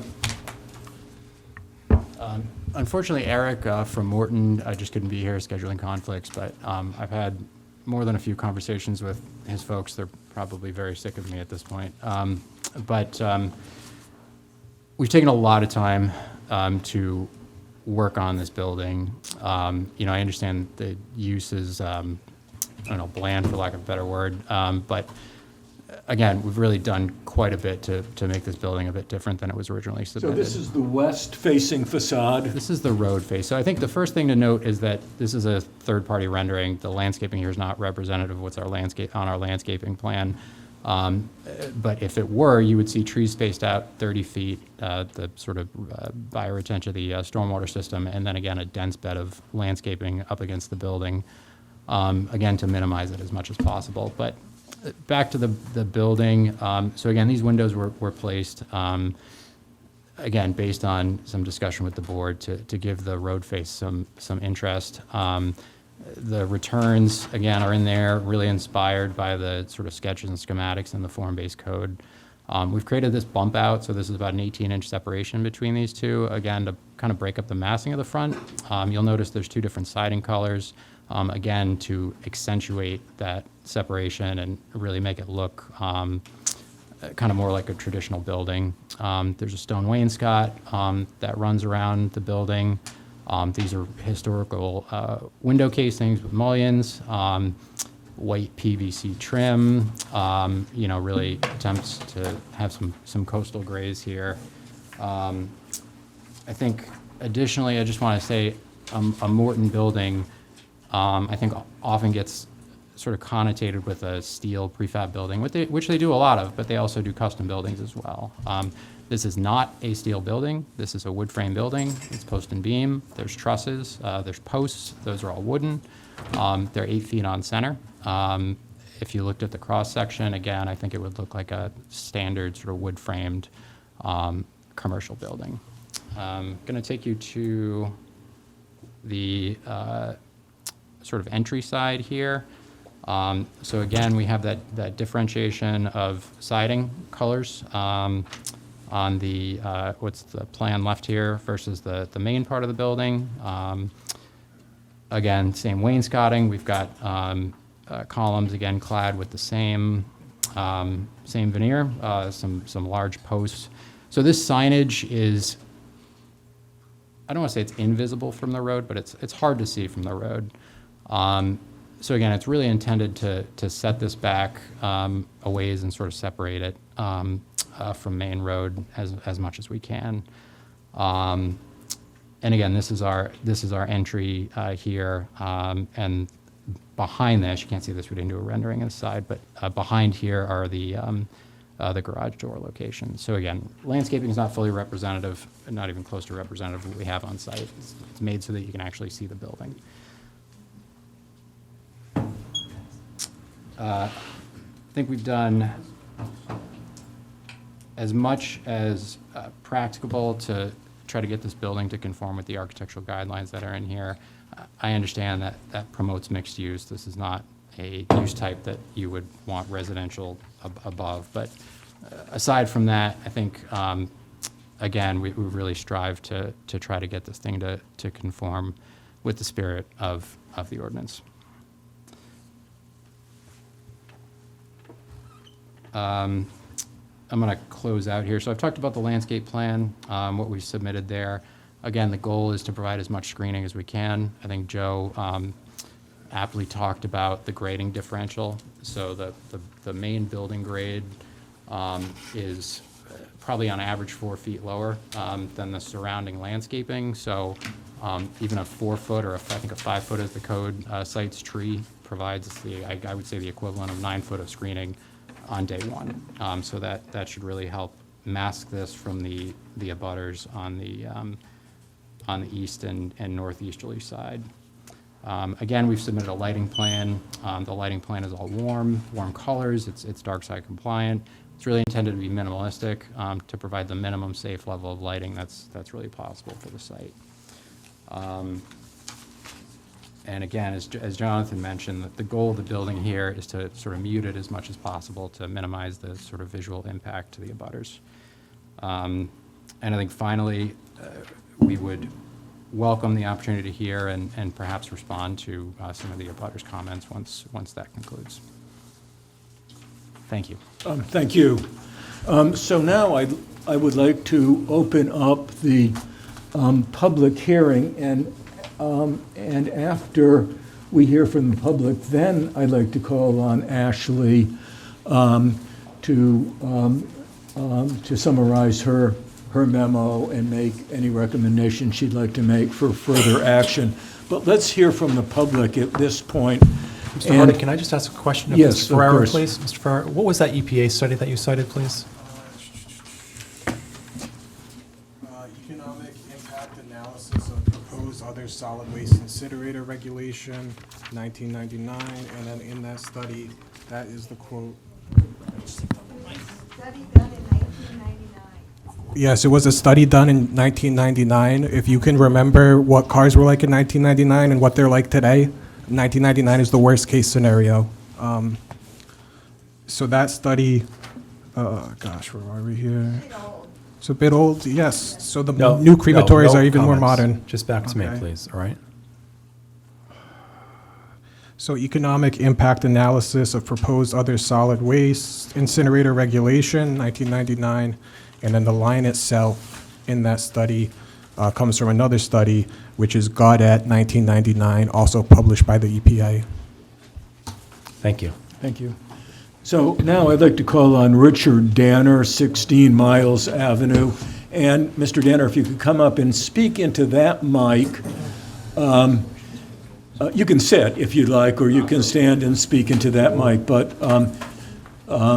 speak slowly and clearly so everybody can hear you. Richard Danner from 16 Miles Ave. My first comment is I just don't think it's a proper location for the crematorium. You'd like to have like a bakery with a sitting kitchen where people drive into Tiverton rather than be driven into Tiverton in a hearse. But my real comment is emissions. I worked in many boiler rooms for years with automated controls. And at certain times, the automated controls did not work. And you had that certain amount of time where you had emissions. And I'm concerned for the residents that are, right there. So my recommendation is put it in the industrial park. That's my comments. Thank you, Mr. Danner. I'd like to call on Robert Fazina, 726 Main Road. Mr. Fazina, did I pronounce your name correctly? Hi, thank you. I would like you to bring that picture back up that you had there.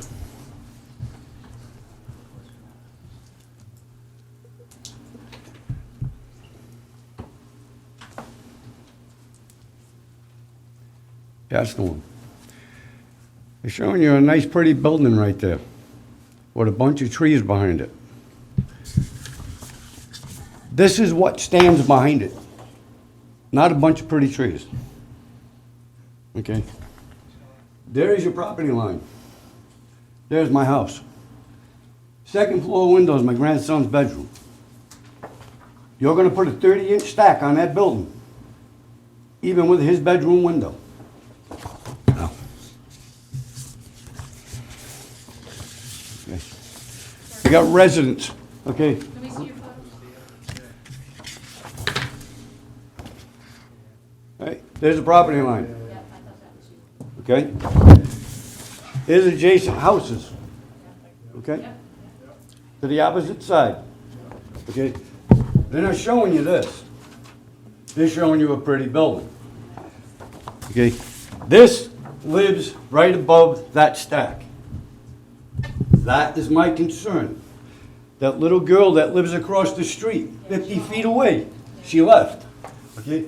We got people on that side of my house, got minor children 100 feet away.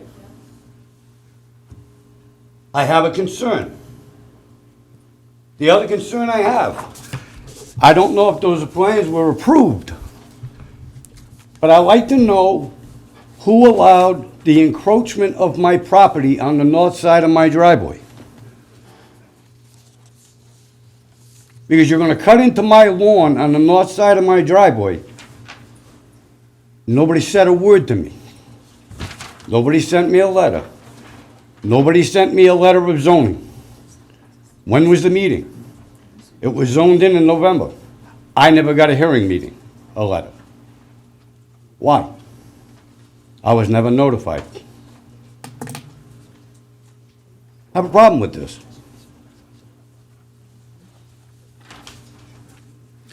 Is there an easement there, sir? that they There is. mentioned Earlier?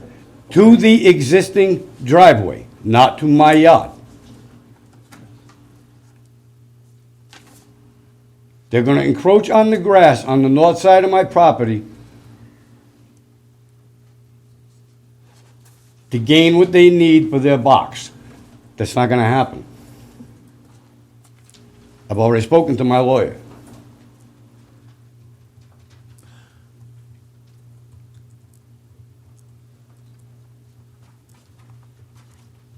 So would a Class 1 survey be needed? Have you submitted, has the applicant submitted a Class 1 survey of the property? We have, yes, and we've also cited the easement with the driveway access, again, plotted to a Class 1 Okay, standard. okay, so I think we have what we need, but you can proceed with legal action. That's your option, sir. Have we received a copy of that easement? I'm sorry. I have a copy of the easement, I've measured the footage. They're going over the footage by 4 feet to dig up my grass to get what they need to obtain to get the cutoff on the sidewalk. The easement is referenced on the site plan. Yeah. There's a specific section that's. Do we have a copy of it? You do. It's included on the plan. Oh, the entire easement is listed on the plan? Yes, Okay. it's broken out as well. Thank you. Okay, okay. Thank you, sir. You did raise one issue that I'd like to follow up on right now. Is there to be a stack or a chimney Right or there. a pipe here? Sir, I'm sorry. Can we have those photos as evidence that you? You can have them all but that little boy. Give those right there, Mr. Rotella. Thank you. If I may, So where would that be and what would it look like? Would it look like a fireplace chimney or just a pipe or a metal, more of an industrial metal? right, so included in your packages is a photo provided from the manufacturer. I'll see if I can bring that up in a second. So it's just a representative chimney. That one's has like a clapboard. In our case, it would have a stone veneer matching the wainscot. It would be sited more or less here, which is directly above the retort, and protrude, again, to meet code. So I think that's 3 foot above the roof peak. It's Okay, that's in the materials we just got tonight. Excuse me 1 second. Yes, Whenever he speaks, or anybody from that party speaks, nobody can hear him. But when you speak, everybody can hear, and everybody can speak here, can hear everybody else except that party. okay, yeah, please speak, speak loudly. Do you have that photograph, Neil? yes, that is Can you what we display that submitted. photograph, please? It's going to take me a moment to bring it up, but yes.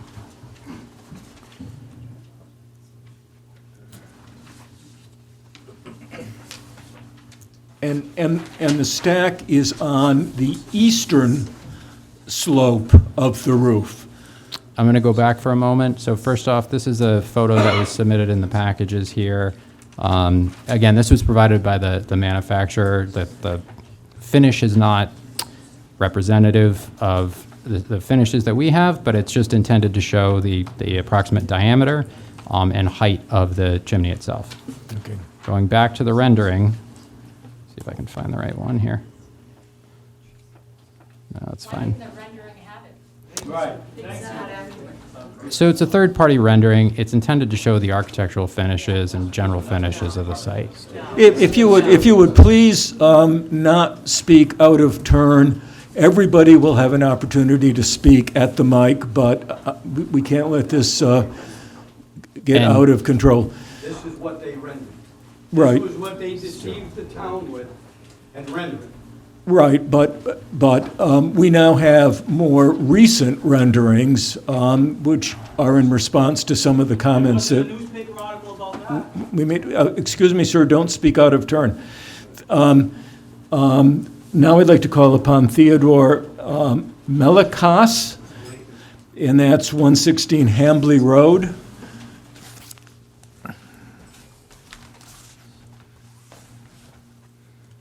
Yeah, my name is Theodore Malikas at 116 Hambley Road.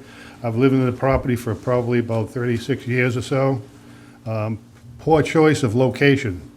I'm figuring that the thing should go into the industrial park, might be a good spot for it, but why would you put something like that on Main Road? You know, we have a gun range, which was bad enough. Now we're gonna have this.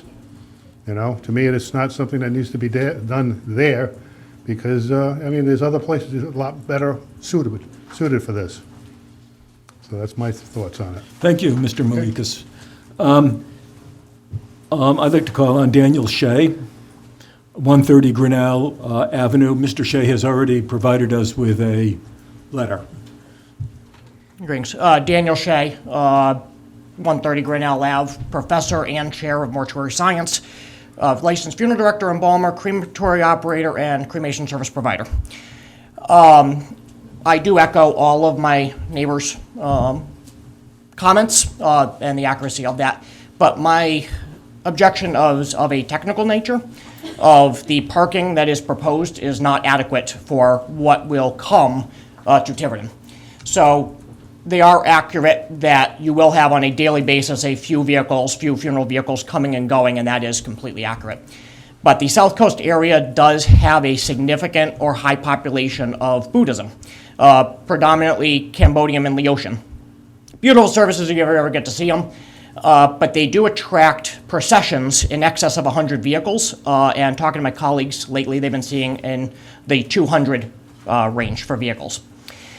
These vehicles will arrive, and those coming, it's not going to be hindered by the size of the facility or the size of the chapel.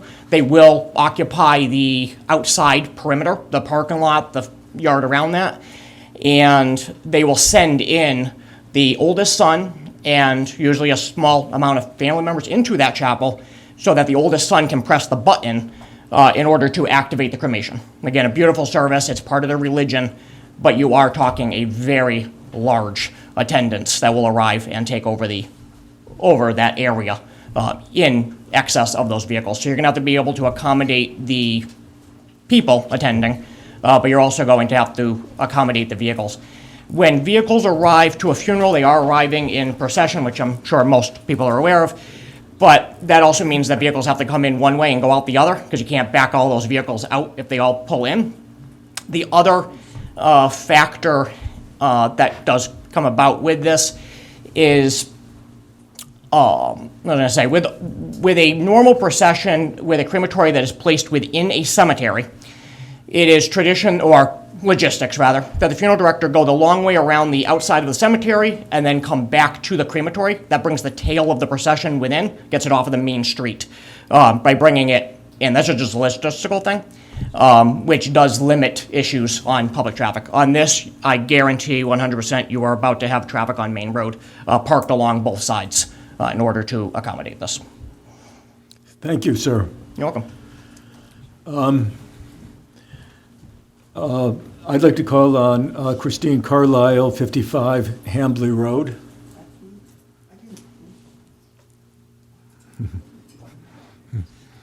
Your name is on the list. Oh, well, I didn't know, but, I didn't write it. Oh, did you? No, I just found out about this. I live on Hambley Road, and I just found out about this a week ago or so, and was just really upset. I've done some research later than 1999, And there may be no fumes or odor, but it's dangerous to children. And they say that, within a certain, I forget the amount of feet, but near a school, we have lots of kids that wait at the bottom of Hambley Road for school buses. I don't know, I'm just really upset that it's going in right there, and we had no notification of it. I found out from another woman that lives on Grinnell that told me the meeting was tonight. So I just felt like the town is kind of sneaking in here and not. I think that needs to be responded to right now. This was not snuck in at all. If anything, this board went beyond what is required for development plan review by requiring this applicant to have a publicly noticed and advertised hearing for this application. This town is not doing anything to sneak anything by anyone, as is evidenced by this turnout this evening. Right, because I heard about tonight, last minute. But this meeting was advertised in the newspaper, and the applicant had to send out abutters pursuant to state law within a 200-foot radius of the property. They did everything that was required. How about the meeting you had in November? Did we know about that? That meeting was they wanted to have a meeting. This planning board said, no, we're going to have a public hearing that's going to be advertised with notice to the abutters. And that's why you're here tonight. Okay, all right, but The town is I doing felt nothing like, I thought you had a to sneak meeting this. No, without. nothing was decided, nothing was even, I didn't allow anything to be discussed at that prior meeting. Okay. That's why you're here tonight. All right, well, that's cool, but I'm just upset about it. I just think it's. Thank you, Christine. Al Carusa, 10 Starlit Road, which I believe is in the Villages at Mount Hope Bay. And I'm sure I butchered your last name. I go by Caros, but it's at the end of Ford Farm Road.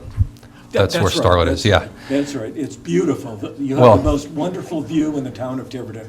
Thank you. I feel lucky to be there, and I appreciate being here and having a chance to talk to the board. My concern is about the emissions.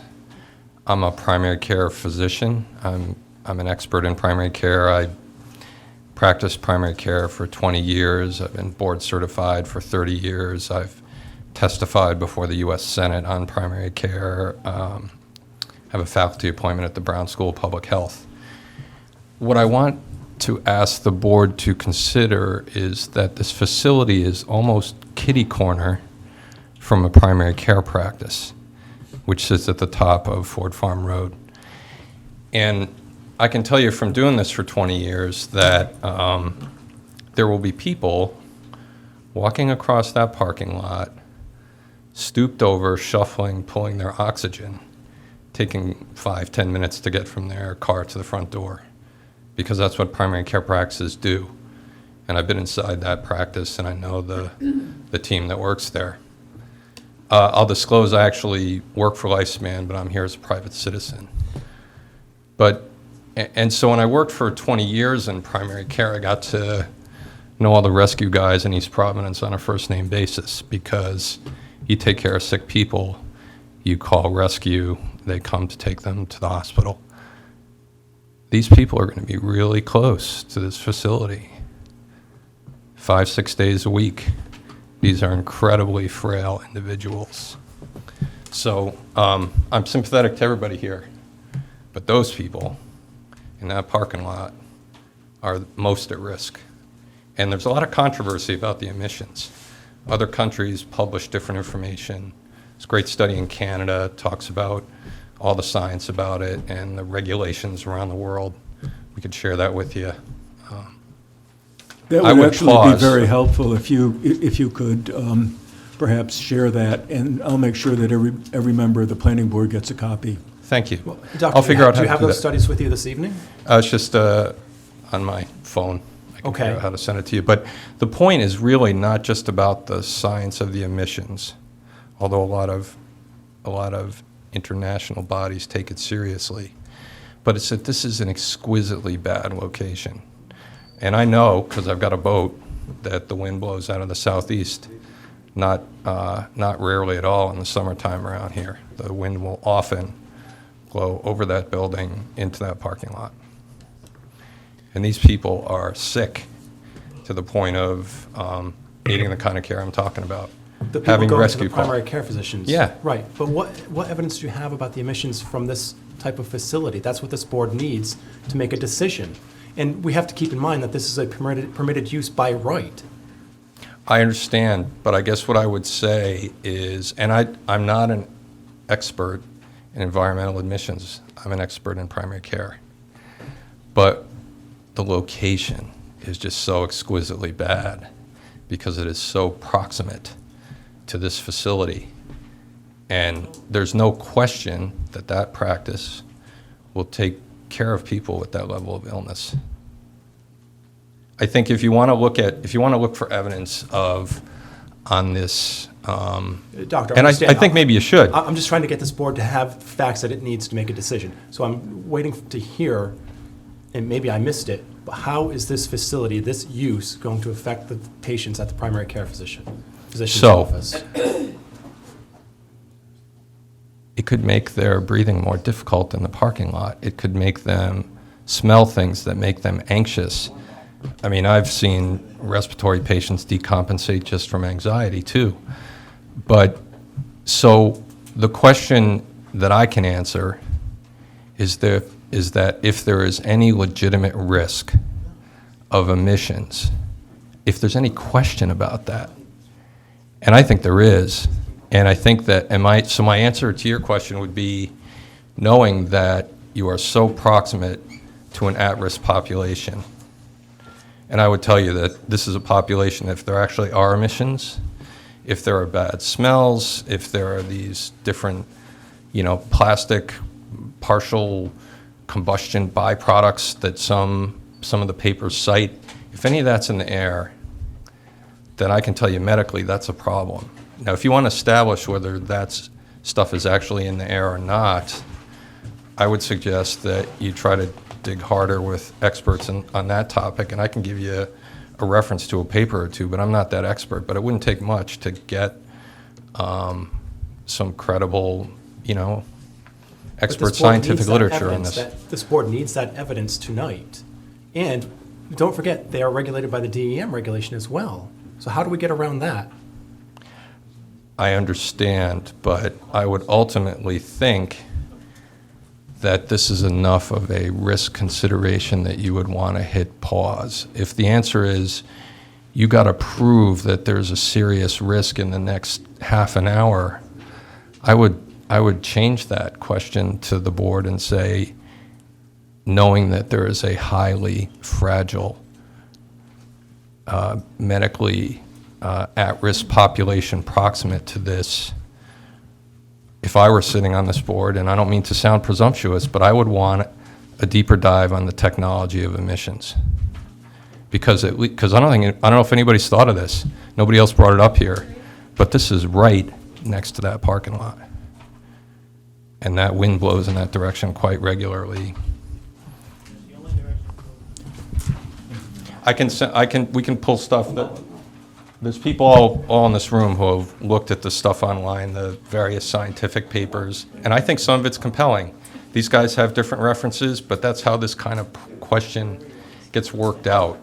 You're not going to expect us and them to be exactly in agreement. You're going to have to look at some of the data and the publications yourself and form an opinion about that, I would argue. And I don't mean to tell you your business, but the burden of proof in the next 30 minutes to say, give me conclusive scientific evidence on this? That's not fair, doctor, and you know that's not fair. In the next 30 minutes, this was a publicly noticed hearing where they've had time to garner their own experts and present this board with their own studies. I'm not trying to... In a study from 1999. I'm not trying to criticize what you're doing.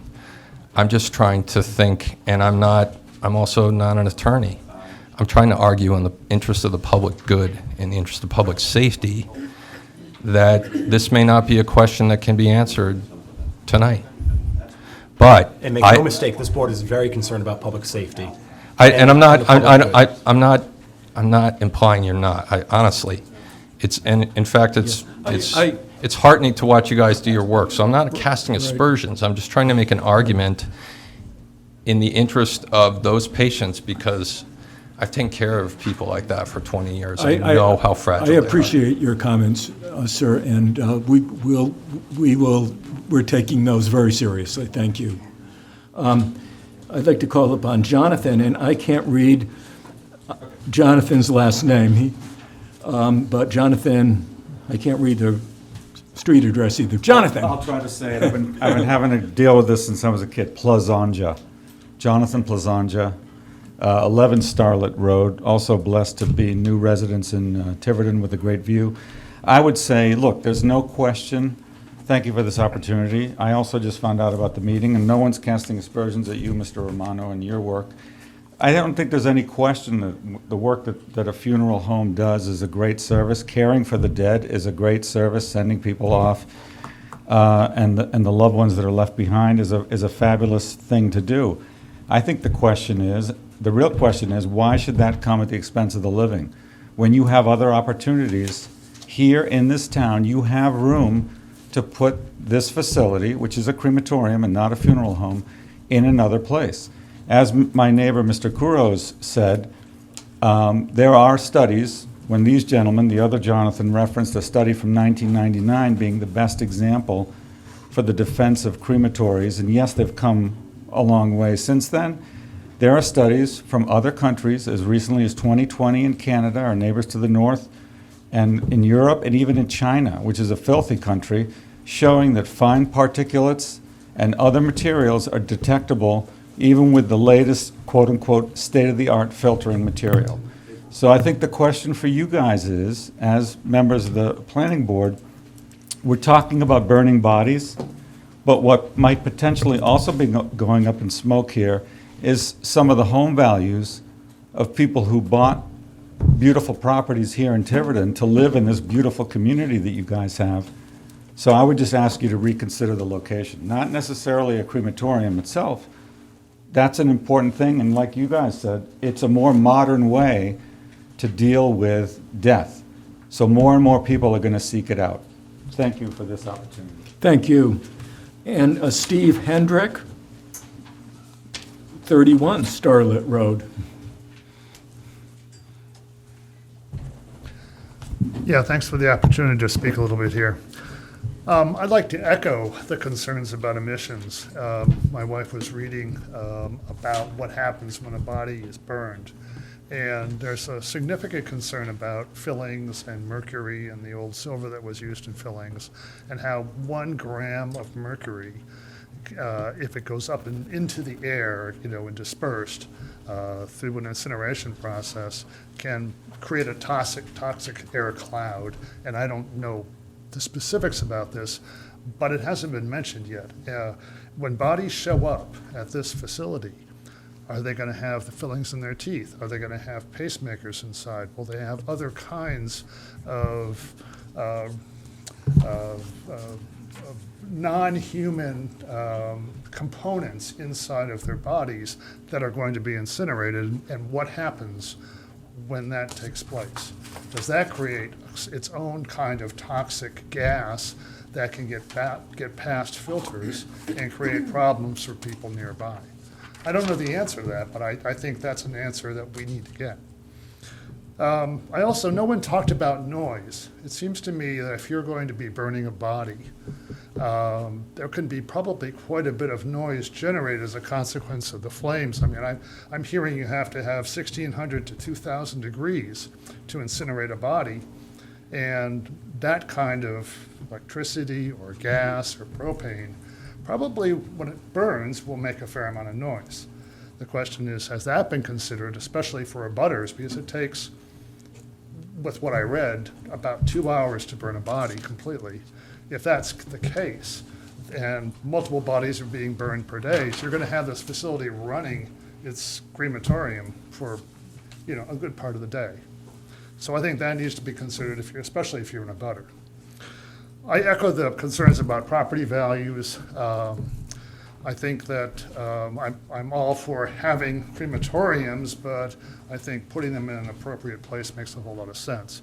I also noticed that when I looked on Google Maps, there are 5 different crematorium and or funeral parlors within a 5-mile radius of this facility.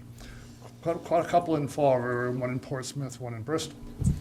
The question becomes, are we trying to create more supply for dealing with this problem than there is going to be demand?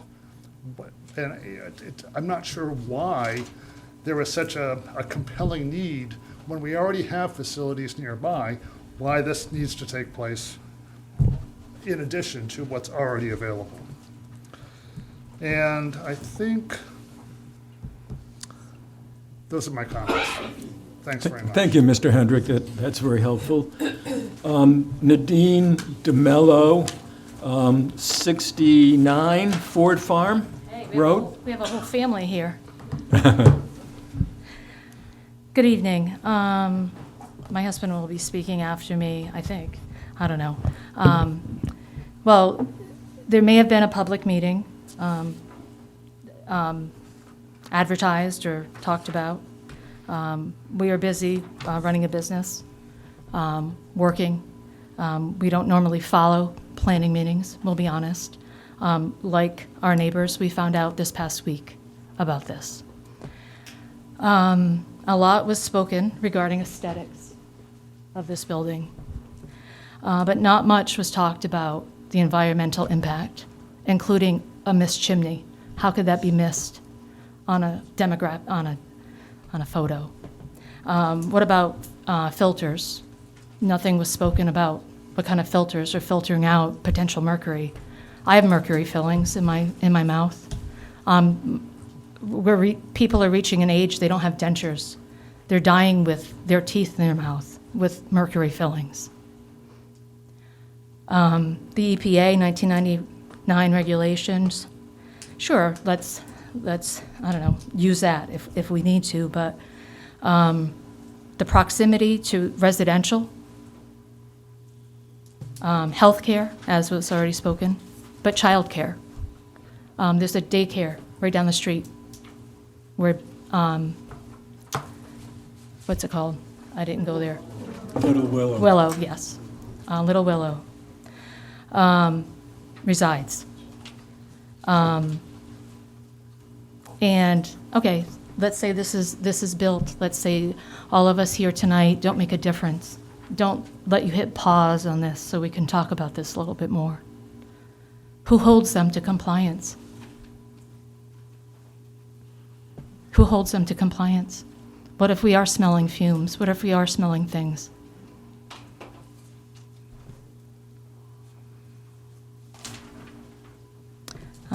I think that's about all I have right now. Thank you. Thank you, and now I'll ask your husband, Mr. DeMello, Antonio DeMello. Antonio DeMello, 694 Farm Road. One of my questions, also with the emissions and with the filtering systems, are they checked regularly by the Rhode Island EPA? Is it an ongoing check? One thing that was also brought up is that most of the units in Rhode Island are about 20 years old. What's the lifespan of the units, and do they degrade over time with in concern with the emissions, and how they checked? Another concern, which could have been mentioned earlier, I'm not aware. What are the hours of the operation? How many days? What are the hours? How many bodies, units are generally done in a day?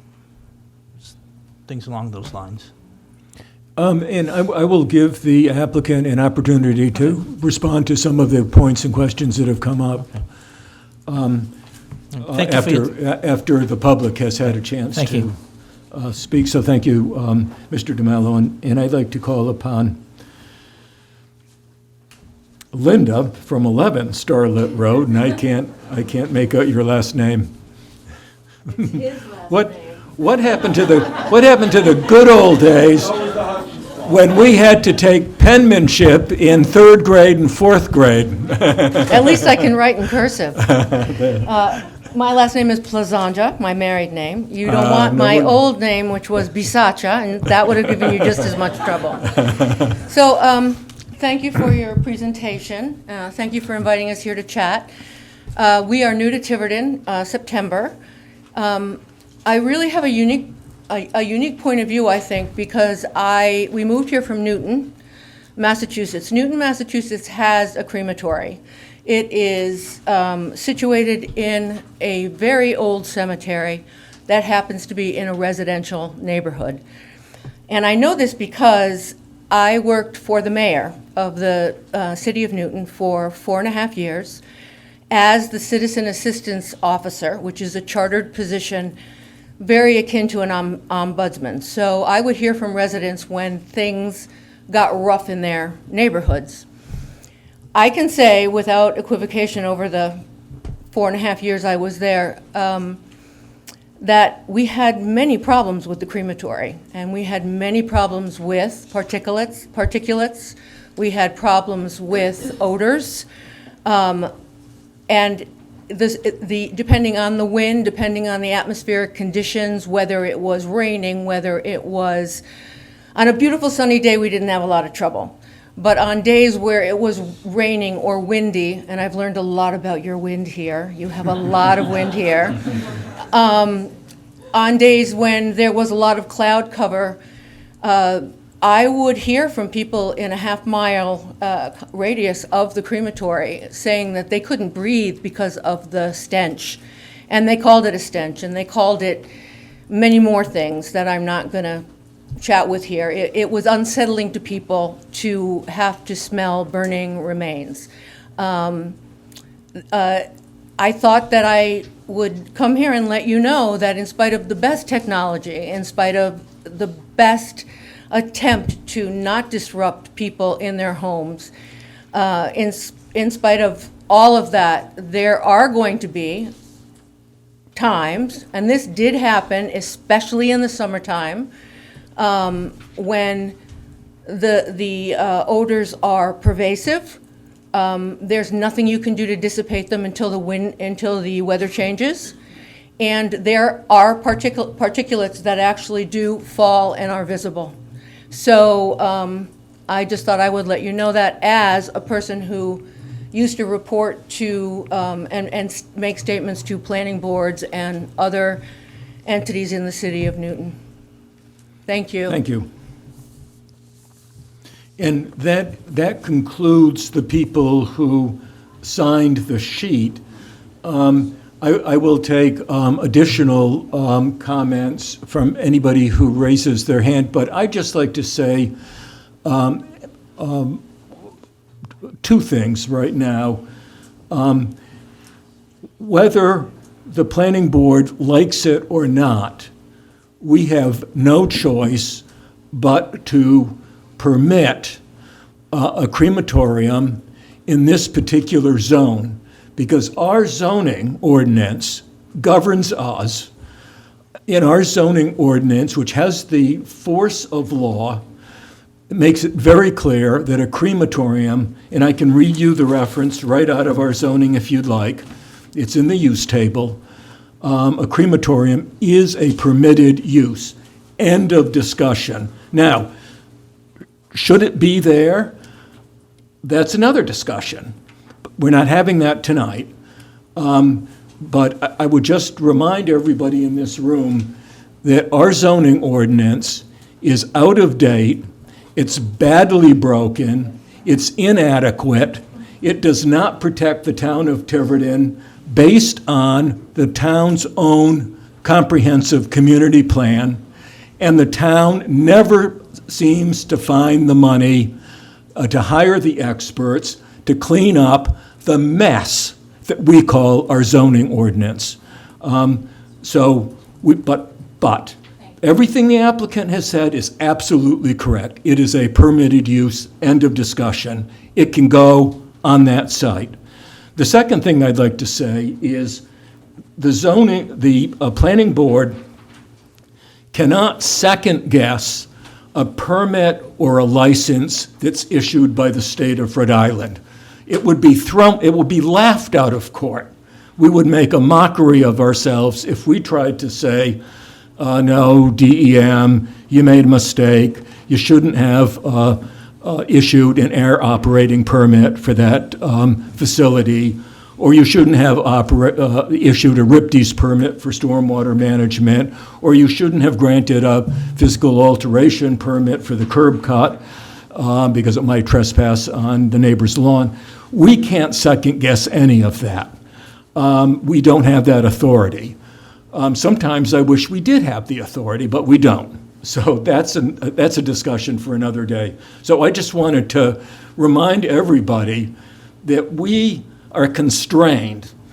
We don't have the flexibility and the authority and the mandate to say, you know what, that particular facility, I'm just going to say, you know, any facility, doesn't belong in that particular location. We can't say that. We have to go to zoning to see if it's a permitted use. So, and we can't second guess state issued licenses and permits. So I will now take questions from people who haven't already had an opportunity. So, sir, you'll have to wait for a minute, but I don't believe you've spoken yet. Yeah, but I think this can change your mind on what you just said. Okay, but let me recognize this gentleman, and now can you give us your name very clearly? Sure. I actually wrote a letter, so I thought that would make me on the list, but I wasn't. I'm Ryan LePage of Yes. You've been here before. Yeah, I recognize you. Ryan LePage. Okay. Yeah. So I appreciate the opportunity that you've given to let the town voice our concerns over this. Again, Ryan LePage of Horizon Drive. I've lived in North Tiverton for most of my life.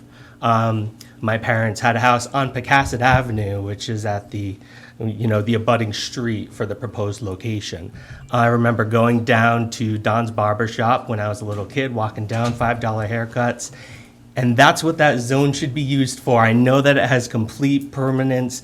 You can't do anything about a crematorium having that right, but that's what that zone should be used for. What I saw on there on the screen, it's taking up a full amount of that area. So I'm wondering if there's any kind of zoning issues that they have there. Apparently not. Okay, no. You're shaking your head at me. Anyway, okay.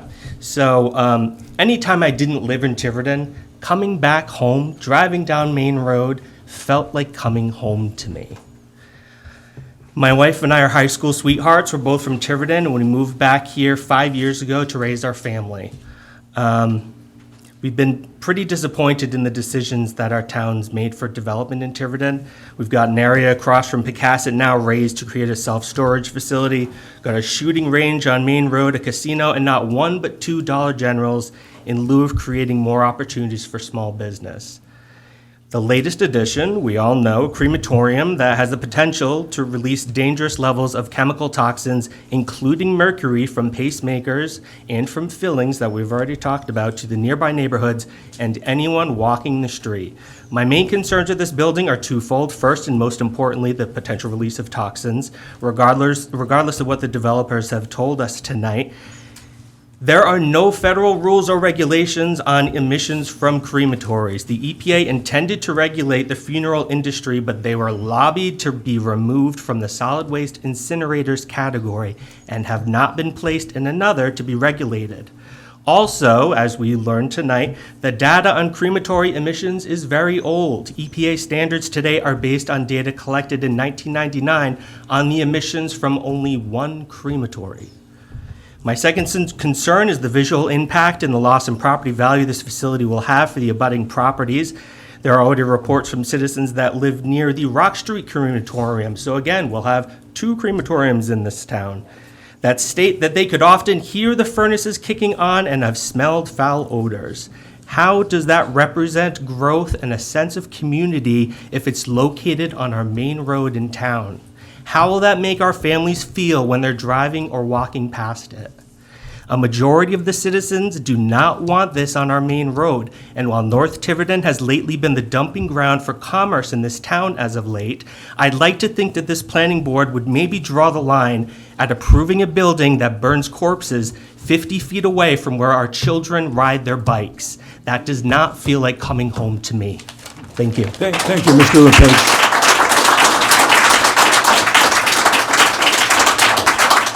I would like to say that the applicant heard from the board earlier about their original design and has made, I think, a very good faith effort to accommodate our concerns about the appearance of the building on Main Road.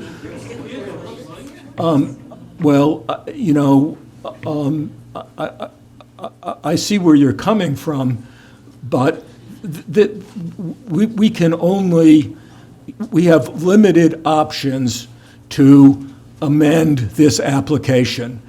And I would like it, I would appreciate all the help that I can get from the public to see if there are other modifications that we can make that would be good for the town of Tiverton and that would be acceptable to the applicant, because I think the applicant is willing to work with the town of Tiverton in good faith. So that's all I'd like to say. And I think Mr. Fazina would like to make another comment. Well, Mr. Fazina, I saw Mr. Fazina's hand before your hand went up, but I will call on you later.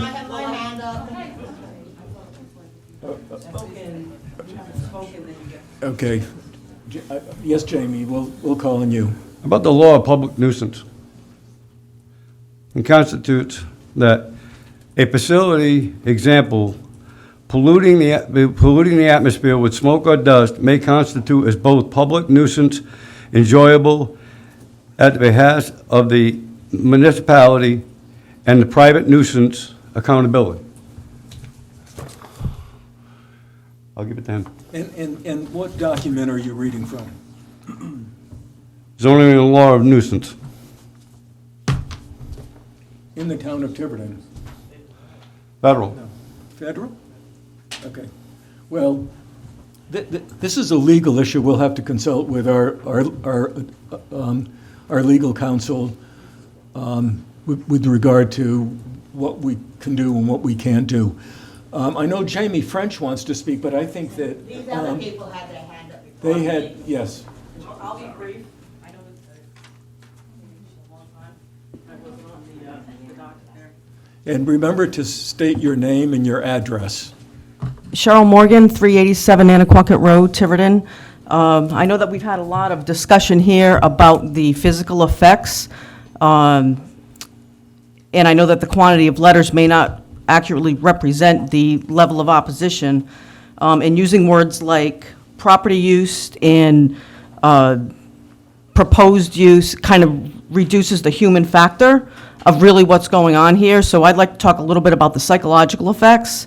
I grew up on Pocasset Avenue next to the cemetery, and I can tell you that the folklore that follows kids like over time about dead bodies, this is going to be next to 3 bus stops. And I can tell you that these kids are going to be talking about dead bodies, and my grandmother got buried there, and I wonder if she's getting burned. My sister died, I wonder if that's where she is. I think that this is not welcome here. This is not where this belongs. The psychological effects are just as important as the physical. So I would like people to kind of consider the long term of, what this is, kids are already traumatized every single day with fear of nuclear war, fear of active shooters. Now you're going to put a crematorium right at their bus stop to allow their imaginations to continue to manifest intrusive thoughts. So that's one thing I would like people to consider. And that's all I got. Thank you. You're welcome. Jamie French. Obviously, I've been here before, if you know my name. Jamie lives on Craig Avenue. She used to live on Hobson. Yes, I moved. So, and my hobby from my break time in hobbing was to deal with planning issues. Anyway, burning bodies is never general commercial, even if it is lawful. My big concern is the parking. They say that the chapel is very small and can only accommodate 4 to 6 people. The chapel is 22.5 feet by 30.25 feet. That makes it 680 square feet. If any of you have been to a funeral home for a wake or to maybe Notre Dame Mausoleum, they can accommodate about 100 people in that area. We're not talking about a chapel that is small. We're talking about an almost 700 square foot chapel that can accommodate 100 people. With the you need one, for the zoning, you need one parking space per 4 seats. That would be a minimum of 25 parking spots. When you look at the PDF that was submitted to the town, the scale is not to scale to begin with. And it shows the parking as having very, very tight parking. There are 10 spaces, but it shows that long vehicles can't actually get into some of those spaces unless there are no other vehicles in those spaces. And so you want, by right, that parking has enough for 10 small vehicles. What happens when we have 100 people show up for a viewing? Where are they going to park? There is no overflow parking anywhere at all. And so parking, to me, is a real issue. And the fact that this is coming in under commercial and not under chapel zoning, I believe is due to parking. Because for commercial parking, you only need one spot for every 300 feet, which comes out to the 10 parking spots that they have. But if this were to come under a chapel, a crematorium chapel, which would reduce taxes for them, which I'm sure eventually they would go for, then you need a substantial amount more parking that you don't have. They're already overbuilt on that site. That site cannot account, it's so, everything's so, it's just all crowded. I mean, But it meets all of the dimensional regulations in our zoning code. that's unfortunate. The chimney, I talked to the state about the chimney. The chimney has to be high enough so that with any wind, it does not blow into any other buildings. So so you have residential homes up on the hill at a higher elevation right behind it. So you need a 50, 60, 80-foot chimney to clear those homes. We're talking not about a little tiny chimney here. We're talking about a very, very large one. And if you look at other crematoriums, they have big chimneys. I mean, we're talking like industrial size. And the fact that most crematoriums are considered industrial, because what do? They burn bodies. It's not like you're going in and buying a candy and a Coke, you know, where it's a very, and other countries also regulate. They don't allow crematoriums in residential neighborhoods. This is why Massachusetts is coming to Rhode Island, and Connecticut is coming to Rhode Island, is because this would not be allowed in Massachusetts. Even Fall River doesn't allow this. If you're in Massachusetts, you have to have a cemetery that's been in operation for more than 5 years and is more than 500 feet away from residential homes before you can put a crematorium in that location. And so Rhode Island is going to become the dead state because we're going to get hit by Connecticut and Massachusetts. And everywhere. I mean, because we do have some of the strictest air regulations on record, but you only go in for a permit once. So in other words, the neighbors are going to have to constantly be calling the state to come in for testing, because they will shut you down. And they will shut you down for anything that's seen or smelled, but you have to call them constantly. And so we may have strict regulations, but it doesn't really help the neighbors, because who wants to be having, how long is the delay between the time you call and the time someone shows up and the time something is done? I was a little concerned that though this was a public hearing that was advertised to the abutters, it was advertised in the paper, it was not advertised on your agenda. People sign up to the Secretary of State for very specific reasons. It's so that they can read an agenda and know when a public meeting, a public hearing is happening. There was no notice to the public that this was happening. Yes, there was a notice in the paper, yes, there was a notice to abutters, but in general, a lot of people read the SOS agendas, and there was nothing on that agenda to say there was a public hearing tonight. Yes, I believe there was. No, it's not. It said discuss, there's no public hearing listed on that agenda.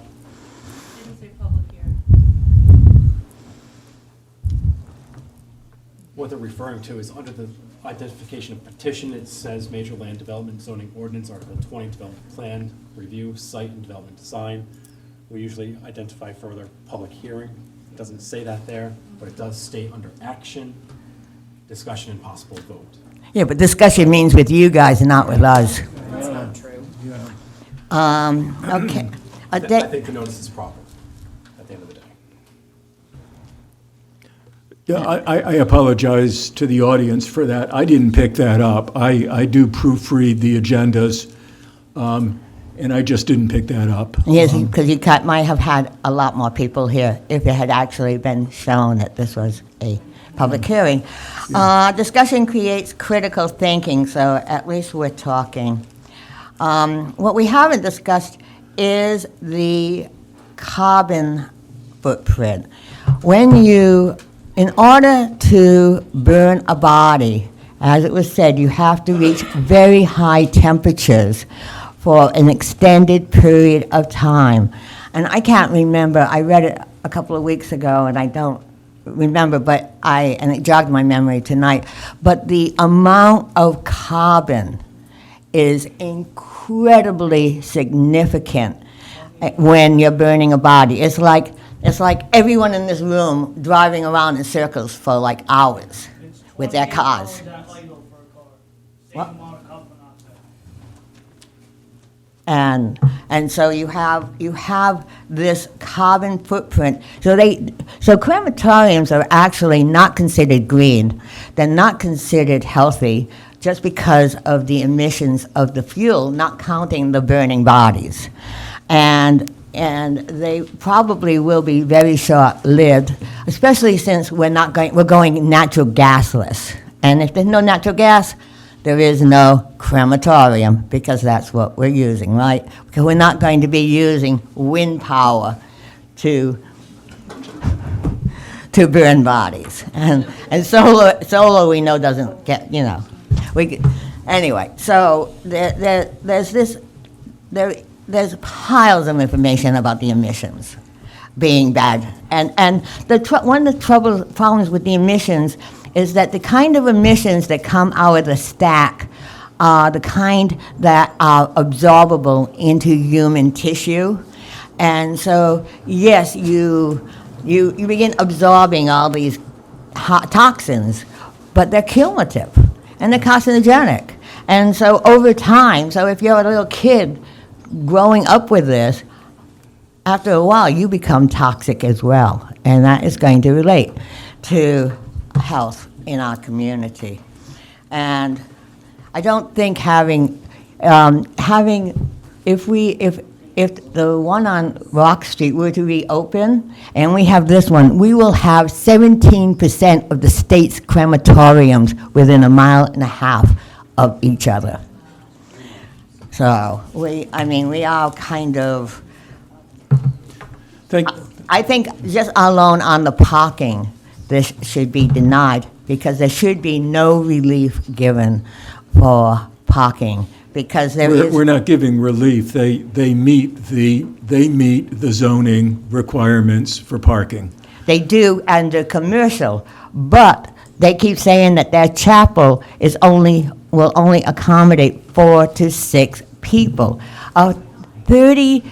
A 680 square foot Jamie, chapel. you've already mentioned- I know you've already accommodates mentioned more than 4 to 6 people. So I say that we're not being told the entire reality. We take you very seriously, Jamie, but we need to move on, because I promised to give the applicant an opportunity to respond.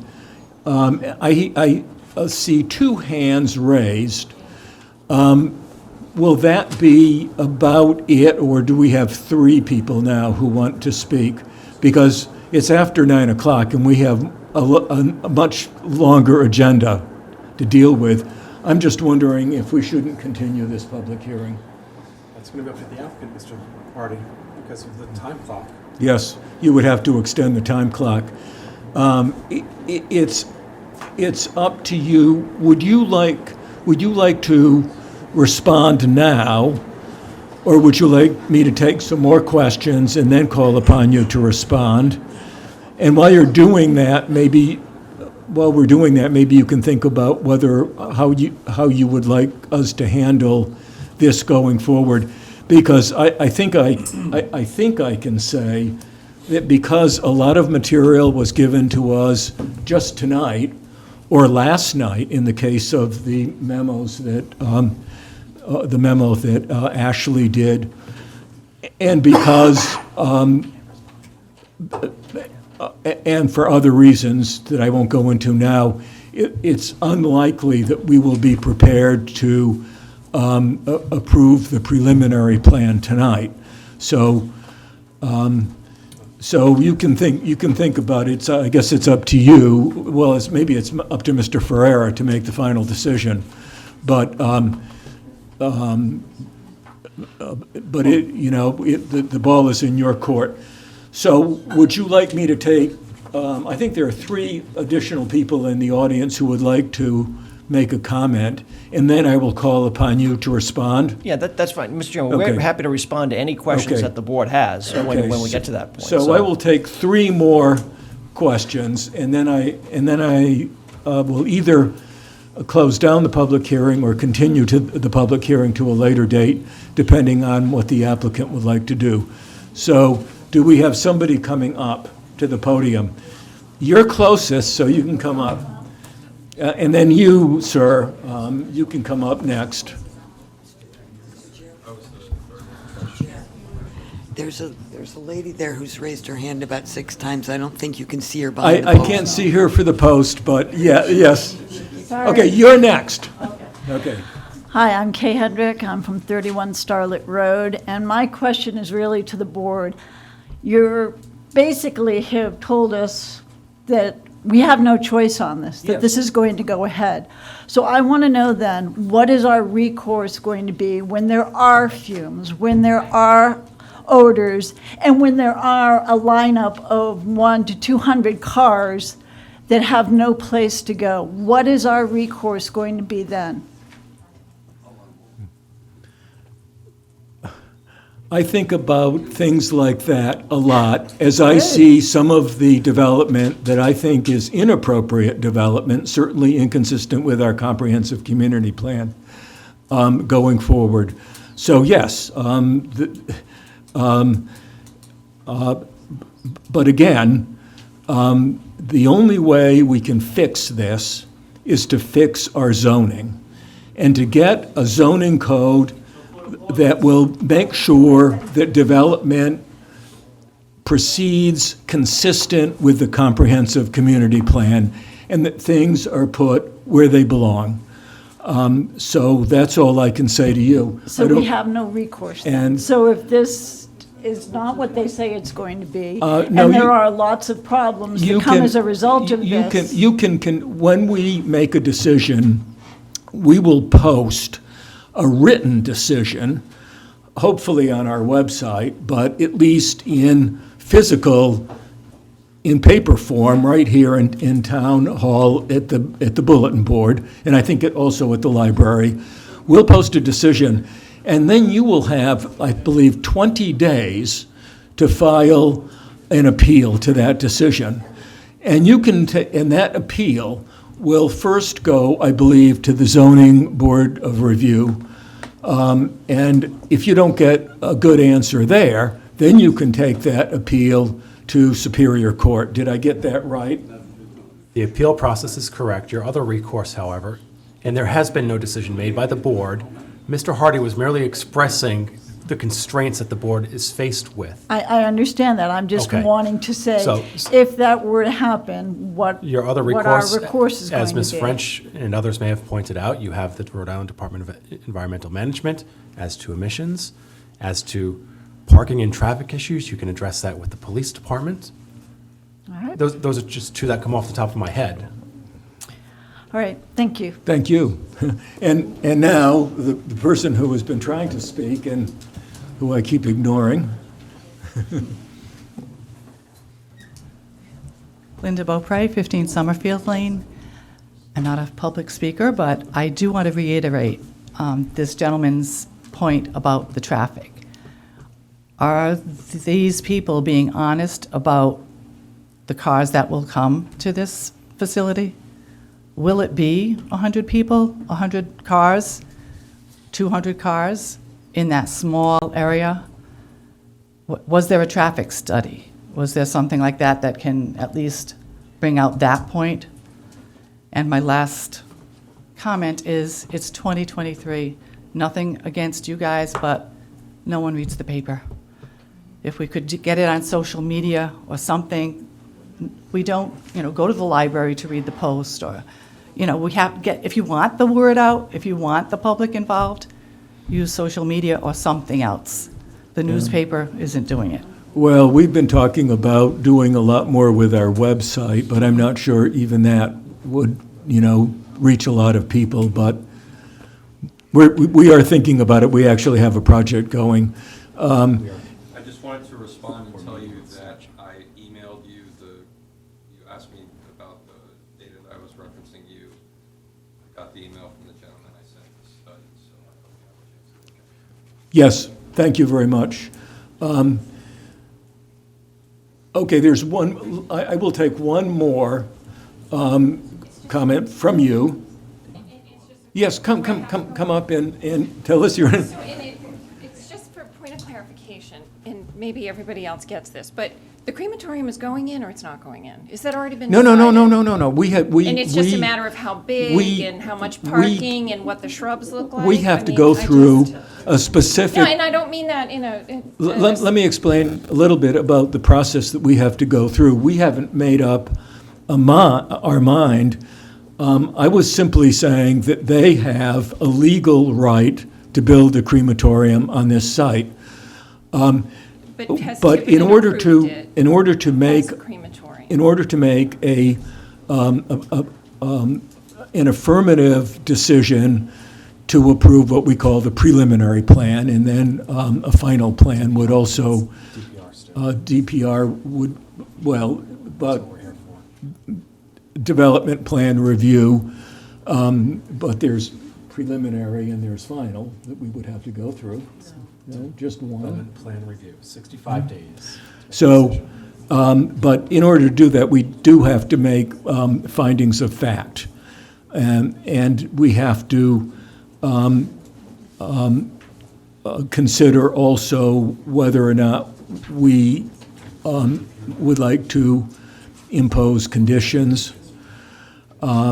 So there is a process that we have to go through, but no final decision has been made. Thank you. So, one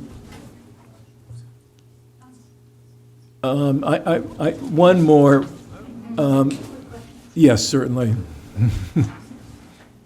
Renee Jones, 161 Highland Road. The first question, they haven't talked about anything but signage. So what kind of signage is going up about this building? I mean, are we going to have something that says crematorium? Are we going to have something that says, I don't know, how big is the sign? What do they plan on doing? I mean, we don't really have something that Mr. Ferrara explained, I think, or maybe it was Neil, who explained that the signage will be so small that you can only see it from the parking lot. And that struck me too. No signage visible from Main Road. That would actually be nice, because I personally think that signage is pollution. But And the second thing, and this is something that people were saying kind of half in jest, but if if they don't actually own the property yet, I don't know if this is one of those things that they're holding the property until they. I think you do own it in fee simple. Okay, because sometimes people don't own it until they get through the process. Because I was going to say, honestly, I do think they should look at the industrial park. That would solve a lot of these problems.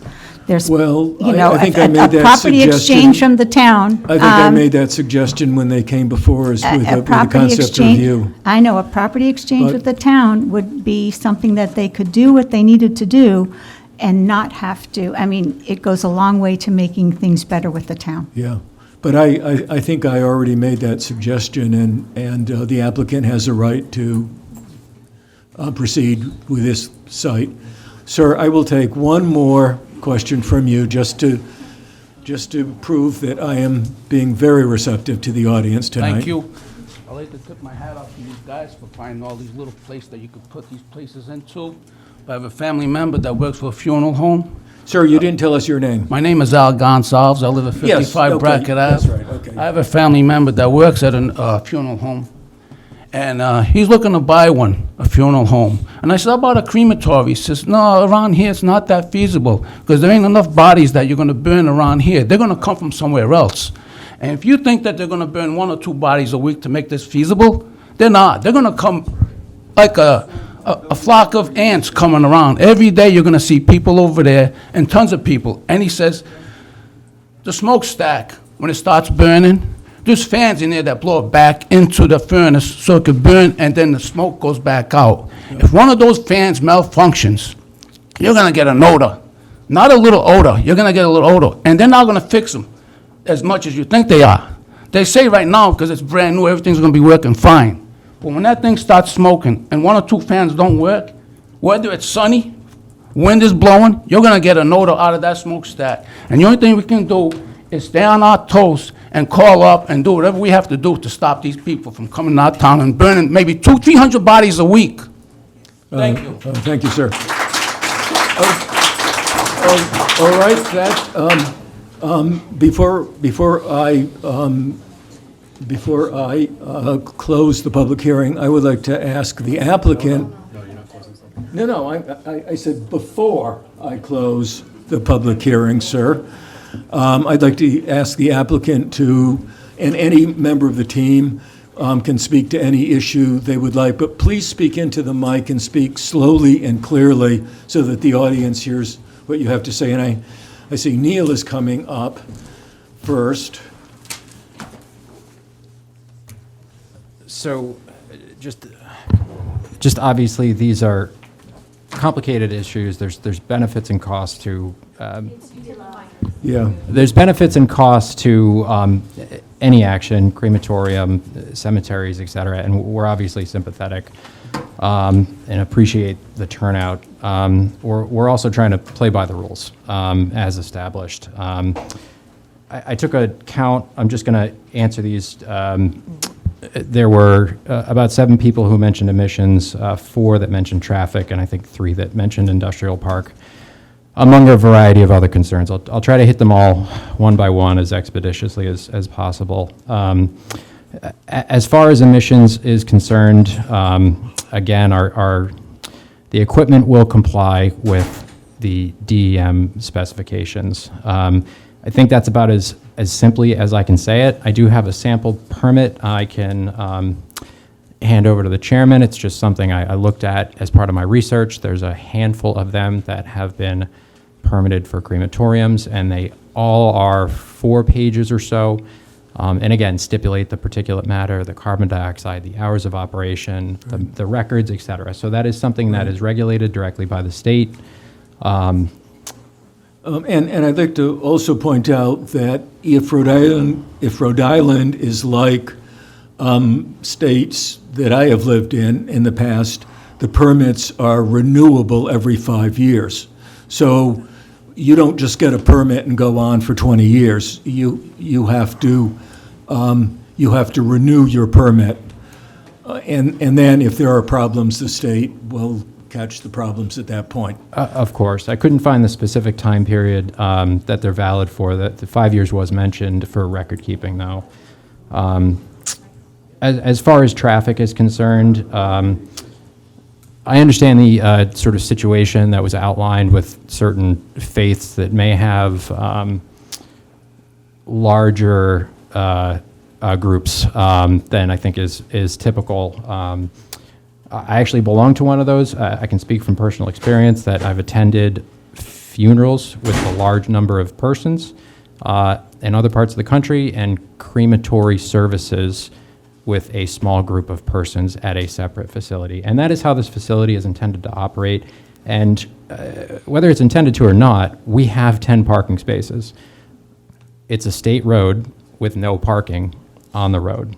We are inherently limited to that number of cars. And that is enforceable. I'll get to that in a moment, but that is enforceable. I think the other concern that I think we heard at least 3 times was the industrial park. I mean, quite simply, and again, based on the current zoning, crematoriums, funeral homes, et cetera, are not an allowed use in the industrial park.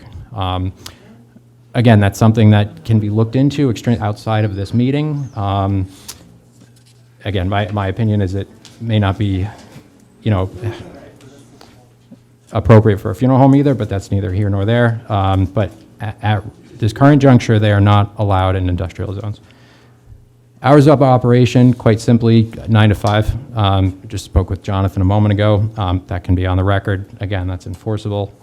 I heard this a few times, and I think this is an important point. Again, if you're in a butter, if you live in the area, if you have a child at the daycare, et cetera, is compliance. All these permit stipulations are recorded, whether it be the number of parking spaces, the hour of operations, the smell, the noise, odors, etc. And if there is a problem, abutters do have resources to call the building official or DM. These are strict metrics that can be enforced and should be, quite frankly. The other element is the signage. Again, it's going to conform to the ordinance and will be mounted above the building. As Jonathan has mentioned, the goal here is for this to be muted. I think I said initially, I mean, we come here in good faith, trying to work under the rules, and I think we're ready to, if possible, make adjustments to the site to accommodate screening or signage or fencing or what have you. Unfortunately, a lot of the concerns here are more global, and they're not something that we can fix strictly. But on the elements that I mentioned, again, I think those are the answers that we can provide, whether they're satisfactory or not. Thank you.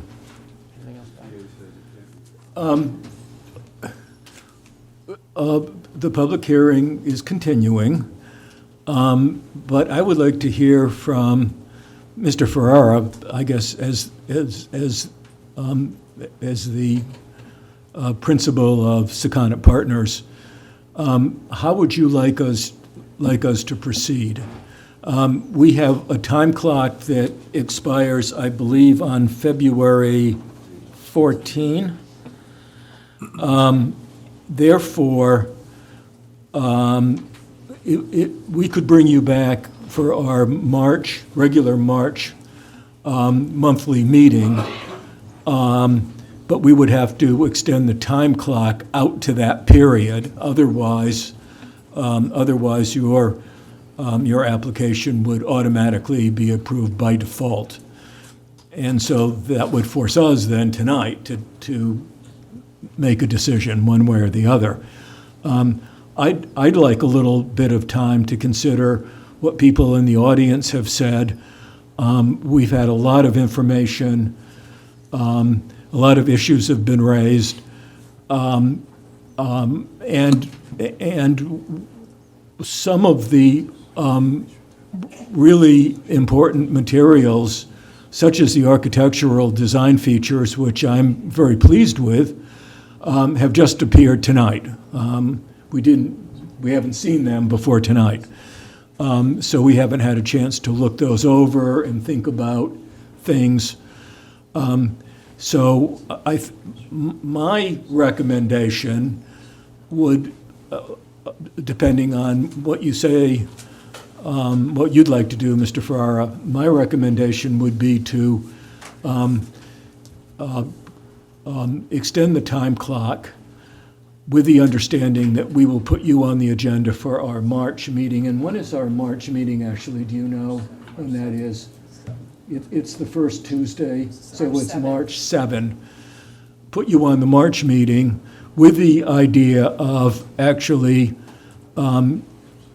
considering voting on the application at that time, making findings of fact, and voting on the application. And we could also continue the public hearing and hear from the public, hear more from the public if the public feels that it did not get, it was not fully prepared for tonight because of not hearing about the public hearing, which was, we did everything we legally had to do, but so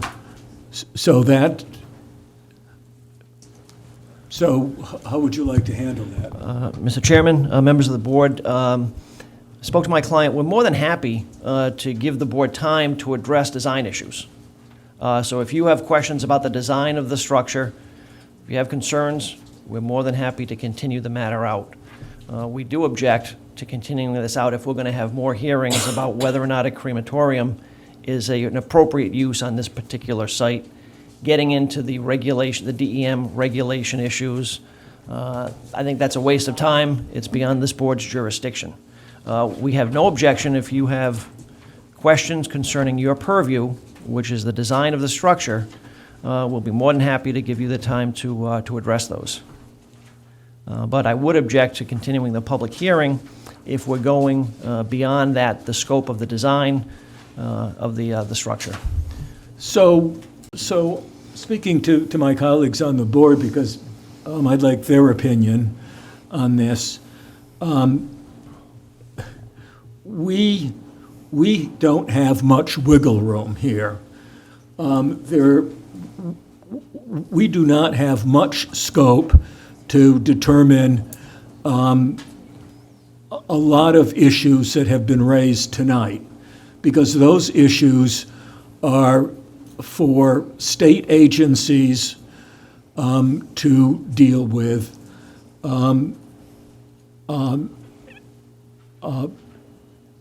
So continuing the public hearing might not generate new information. It may simply generate more of the information that we've already heard. I think we should consider what we've heard tonight, and consider if we have any ability to address any of those issues. But I suspect that the answer, when we talk to our legal counsel, is going to be no. We really, those issues are beyond our purview. So how do my colleagues on the board feel we should proceed? Would you like to continue? Obviously, we're not going to make any decisions tonight. The applicant has said that they are willing to extend the time clock or request that the time clock be extended, and then we will accept that, and we'll need to vote on that. Would you also like to continue the public hearing, or would you like me to close it tonight? Keeping in mind that while the issues that have been raised are valid issues, they're largely beyond our purview as a planning board. Any comments, any recommendations, suggestions? By making that request, Mr. Lynch, I'm not. You will have an opportunity to respond to some things that were presented that we haven't even seen now. Well, to the extent that if we're dealing with emissions, responding to reports about emissions, that's not within this board's purview, and I don't want to run down that rabbit hole. We're more than happy to, if the board has not had an ample time to review the design of the structure, everything under the design review standards, we're happy to give you additional time for that. Well, But I don't think it's an appropriate use of time to continue the public hearing in getting into environmental issues, emission issues, again, I just think at that the, one of the standards is that the landscaping standards, you have to provide evidence of buffering from any adverse effects. well, Right? and we did, and then that's under the design standards. So we've got parking, we've presented a landscaping plan to you. It's part of the submission, and if you're not satisfied with the landscaping plan, we'd be more than happy to respond to that. To be fair, you were presented with a memo at the last meeting, which was 2 months ago, and I highlighted outstanding issues, and we received responses at 4:45 today. Right, that's fair. The board should have an opportunity to review the materials that were submitted in response to that memo before they make a decision. I agree, I have no. And none of those were emissions or environmental related. Those are all based on the standards in the ordinance under which they need to make a decision. I have no objection if this board continues this to your March hearing, and we focus on the design standards under the ordinance. I think it would be a waste of time to go back and over again these DEM issues, but I'll leave it to the board. If you want to continue this to your next meeting to review the information that was provided, we consent to that. Yes. I have a question, and I guess I have a question for the applicant. When will the DEM permit application be submitted to DEM? After you have approval, before you have approval, during the, how does that work? So we were gonna wait till approval. Yeah. Because, I mean, I think it's like $7,000 or something like that to apply for the permit. So we need the design review approval first, and then we'll go to DEM. I asked that question because even though it's not in our purview and it's up to DEM to make that decision, frankly, as part of the decision, I'd like to see what the DEM permit says and what restrictions, limitation, what is DEM? Not any different than, we see a septic permit sometimes, right, before we approve something, and we know if DEM's put limitations or restrictions. It's not up to us to grant that permit, but I'd like to understand that permit process. And frankly, I do have a couple of other questions for the applicant, just based on things that I've heard tonight, so. You'd like to raise tonight? I don't have to raise them tonight, but I have some questions. Yes, I do. I have questions about lighting, landscaping, signage, and building design, although I'm very pleased with what you've shown us tonight. But I also agree that I think that we would like to see a permit before we give final approval. Can we do that under the regulations for development plan review? Well, my question as well to the applicant is, I know you've submitted for OWTS, I know you've submitted for a PAP, and you said you submitted for RIPDs, but you don't have those permits in hand. And so the complicating factor when we have a DPR application is it's a one-shot, there's no steps of review for us, so we would essentially be approving an application without those permits in hand, which, as you know, under a land development project, we would require those at preliminary, and we wouldn't have that situation. So my question to you is, where are you in the process? When do you expect those permits? Right. So again, those applications have only been recently submitted. I think previously we discussed conditioning this on state approvals. If you were insistent on obtaining state approvals, if I had to hazard a guess, I would say at least 60 to 90 days out. And that's excluding the air quality source permit, which I don't have great experience with. I don't know if that's a quick or a slow process, or to be completely honest with you, whether it's even appropriate to submit it until the building's finalized, the equipment's been solicited, et cetera. Just to voice that.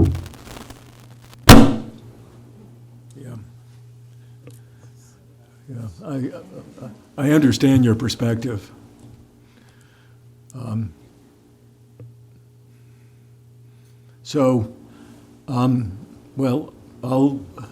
Everybody's looking at me, so I think I'll suggest that we close the public hearing tonight, that we vote to extend the time clock as the applicant has agreed to do, and that we continue our deliberations to our regular March meeting, March 7 meeting. So is that agreeable to everybody around the table? Sure. So our findings of fact have to do with the environment, public health? No. It's the DPR standards. It's specific to DPR. Because I was going to say, like, that's something that we would want to deliberate on, and I don't want to close the door to that. Yeah. Well, understand that if you close the public hearing, you're closing the door to additional comments on parking, circulation, building design, landscape. You're closing everything. So you can limit discussion. You can say to the audience, these are not things that are within our purview, and we're not going to accept comments on certain things that we can't control, but we will accept comments on the things we can control, which is site design. I raised that issue earlier, and the response from the audience is, we don't want the building at all. You remember you did that. But we still have lighting issues, we still have buffer issues. Well, all right. Then I think then, well, parking is out of our control because that is in. They were able to adjust for a tree, but they didn't show where the chimney was. So, okay, I don't want, yes. So let's do this. Let's continue the public hearing, but limit the public hearing to items that the planning board actually has jurisdiction over. And that would be things like building design, although that is more of a negotiation with the applicant. We can't mandate things, but we can suggest things. Landscaping, lighting. What else would that involve, Ashley? Signage, yes, signage. Just the item specific to Article 20 of the zoning ordinance. So items specific to Article 20 of the zoning ordinance. Article 20 is called Development Plan Review. And you can see the criteria. If you go into that, you can go online and get that. And I would love to hear that, because that's all the wiggle room we have. We can't do anything beyond that. Anything beyond that is out of our jurisdiction. So, all right, now, do I need a motion to continue? I do need a motion to continue the public hearing. Do one thing, Mr. Yes. Lynch. Time clock to March 14th, just in case there's some fall weather and we cannot meet on March 7th for whatever reason. That's acceptable. Thank you. Okay, so I'd like to start by asking for a motion to continue the public hearing to March 7. We have a second. Hearing no discussion, all those in favor. We're just raising our hands for this one. Unanimous among the members present. Okay, now I would like to entertain a motion to extend the time clock, and the time clock would be extended to March 14, 2023, giving us a little wiggle room if the weather is bad and we have to cancel the meeting. So do I have a motion? We have a motion from Chris. Do we have a second? We have one from Christine. Any discussion? Hearing no discussion. Those in favor? It would be helpful for that meeting, in addition to what we just received, which many of us have not had a chance to really look at. But what I have glanced at is really insufficient in terms of the landscape plan. And, this is not an accurate, I don't believe, architectural rendering. So I'd like to make sure that we get revised materials that are accurate. Could we get more revised, showing things like the chimney stack and materials, yes, heights, Yes, specific heights. Perspective. Yes. With heights of the Yeah. buffering on the landscape plan. On the actual, I thought I saw one instrument spec, but I don't believe it was the ones that you referred to in the lot. With basically the lumens and the row lines. May I just, these are important points, I just want to make sure we understand what we're bringing. So what you're looking at, the print there, is the architectural rendering intended to show the building, and sure, we can add the masonry shaping, that's great. There is a separate landscape plan that was submitted. It's a two-dimensional plan, and I think what you have there is just the accessory materials that we delivered. There was an original package submission, I can bring it up here, that has the landscaping. And there's also, actually, Joe, you're right on the money. So yeah, if you want to Vanna white that for a moment. So there is a landscape plan. Do we have anything that is showing a section and a ground elevation? Yes, so if you go to... Overview. Yes, if you go, oh, sorry, are you talking of the landscaping or the building? Both. So the landscaping, I don't have a rendering of the landscaping, and That would be important. I Heights, and I do see a partial list of species. Is this the complete list? It is. So that has a list of species and a list of planted heights. I think if you could give us that cross-section view from the streetscape and from the neighborhood behind, so from the east Yes. and the west perspectives. So I'm just trying to think of how to accomplish this. And just to be clear, do you mind just going to the next one, which is the architectural elevations? Thank you, Joe. So I understand what you're trying to get at, I think, which is you'd like to see, because we're sort of mixing disciplines now. Now I have to get the rendering and folks to talk to the landscape folks, and it's possible. It's just a little bit more than a smaller commercial project is typical. But if I could give you a two-dimensional view of the streetscape showing the trees that accurately shows the height, same thing from the back, would that be satisfactory just to avoid a rendering? Okay. That's much easier to accomplish and I think accomplishes your goals.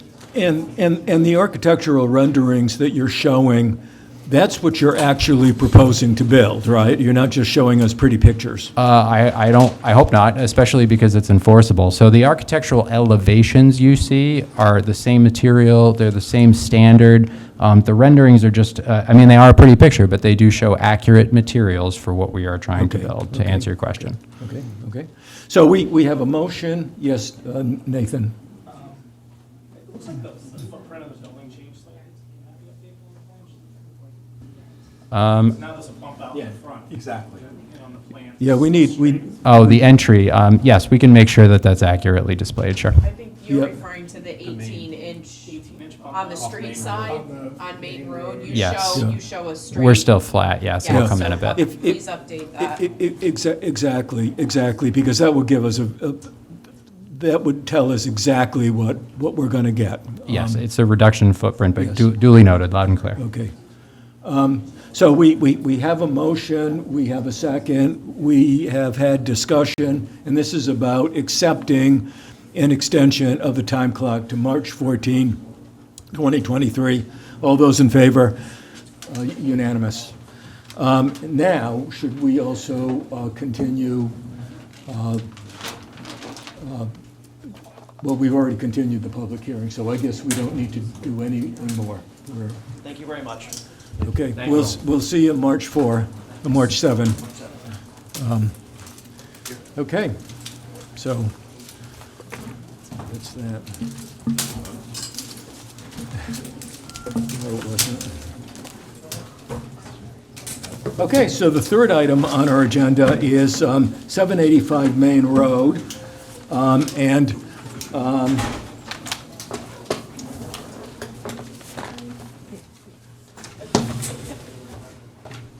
this is Highland Builders, and it's concept plan review, major land development, although I believe it's now considered not a major land development, but Article 20 development plan review. And I see Mr. Dean here. Oh, yes, thank you. And welcome back. And we have received the new materials from you showing the new architectural renderings, which are much improved. We do need to do a couple of things tonight. We need to poll our members to determine, since you're now under Development Plan Review, Article 20, whether or not they would like to have an advertised and a butter notified public hearing, or whether they would like something less formal. For notice. For notice. Well, the public hearing is a requirement, so would you like to go through the process of notarizing the neighbors within 300, is it 300 feet? I think it's 200 feet. I'm seeing people nodding their heads. Peter? Sorry, full public hearing notice? Full public hearing notice. Patricia? Full public hearing. Full public hearing? I don't think so. I think I'm okay without it, but whatever the board decides. You would like the full public. I know that Rosemary would want the full public, so I'll vote for the full public, so that means full public. Just informal. Just. So we know how to proceed. So that's just an informal agreement that we would do that. We will also need to appoint an ad hoc TRC at some point in time.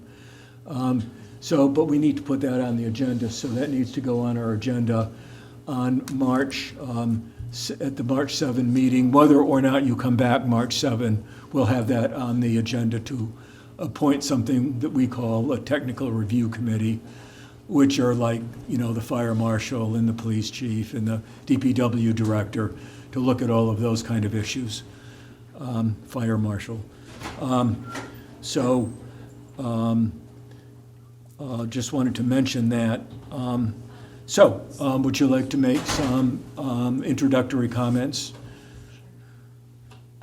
Can I connect? Is this connected to there? Yeah. Yes. Okay.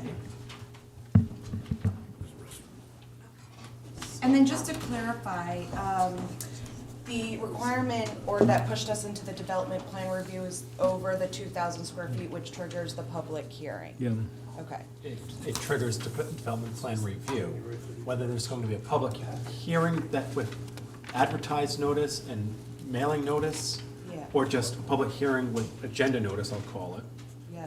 is a determination by the board. Okay. Would the technical review committee have been required if it was under 2,000 square feet? So you went from, because you fell through this funky crack in the way the ordinance is written, you fell under the only place we could put you, which was major land development.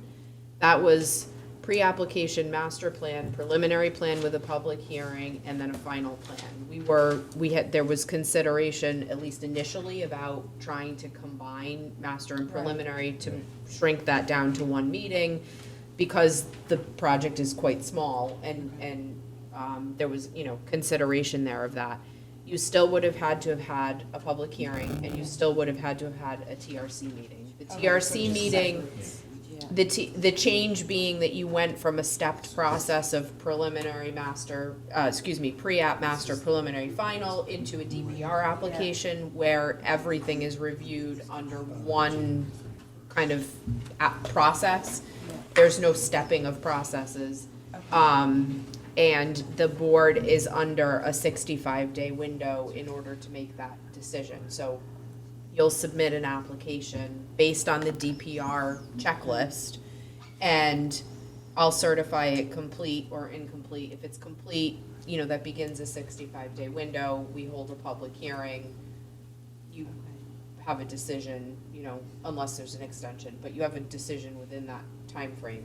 The technical review committee is pretty simple. It's staff, it's DPW, police, fire, building and zoning. I chair the meeting. It's, during the day, you come in, we sit around the table informally, they ask their questions, give you their feedback on their particular area of expertise. You incorporate that into your design. Okay. And if I'm not mistaken, after that process, we still end up in the zoning board because we're now in the variance stages. Yes, well. Well, do you guys, like the other people or prior projects, do you have the authority to provide that variance without having to do that? No, that's So- got No, comprehensive okay. Only permits. under comprehensive, so if you're offering affordable housing, then yes. Okay, okay, If you'd no. like to put a unit upstairs, yes. We'll have a height restriction. Okay, so. We can grant you that variance. I connected it, it's just not it's not. Well, this is not. Is that not on? No, it shuts off sometimes. Oh, okay.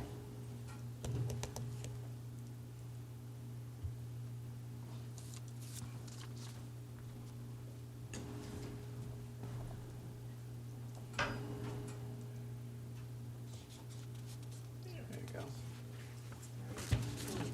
Yeah, it is. It should brighten up. Yeah, it's well. Take a minute for it to warm up. Yeah. So you guys have the main plans that I'm going to be presenting. I just wanted to walk us through and everyone else through the design and the improvements that we've made based on last month's meeting. So the basic footprint of like the actual metal building has not changed. It's still this rectangular form that is 50 by 22, and that's the form that is within the zoning setbacks.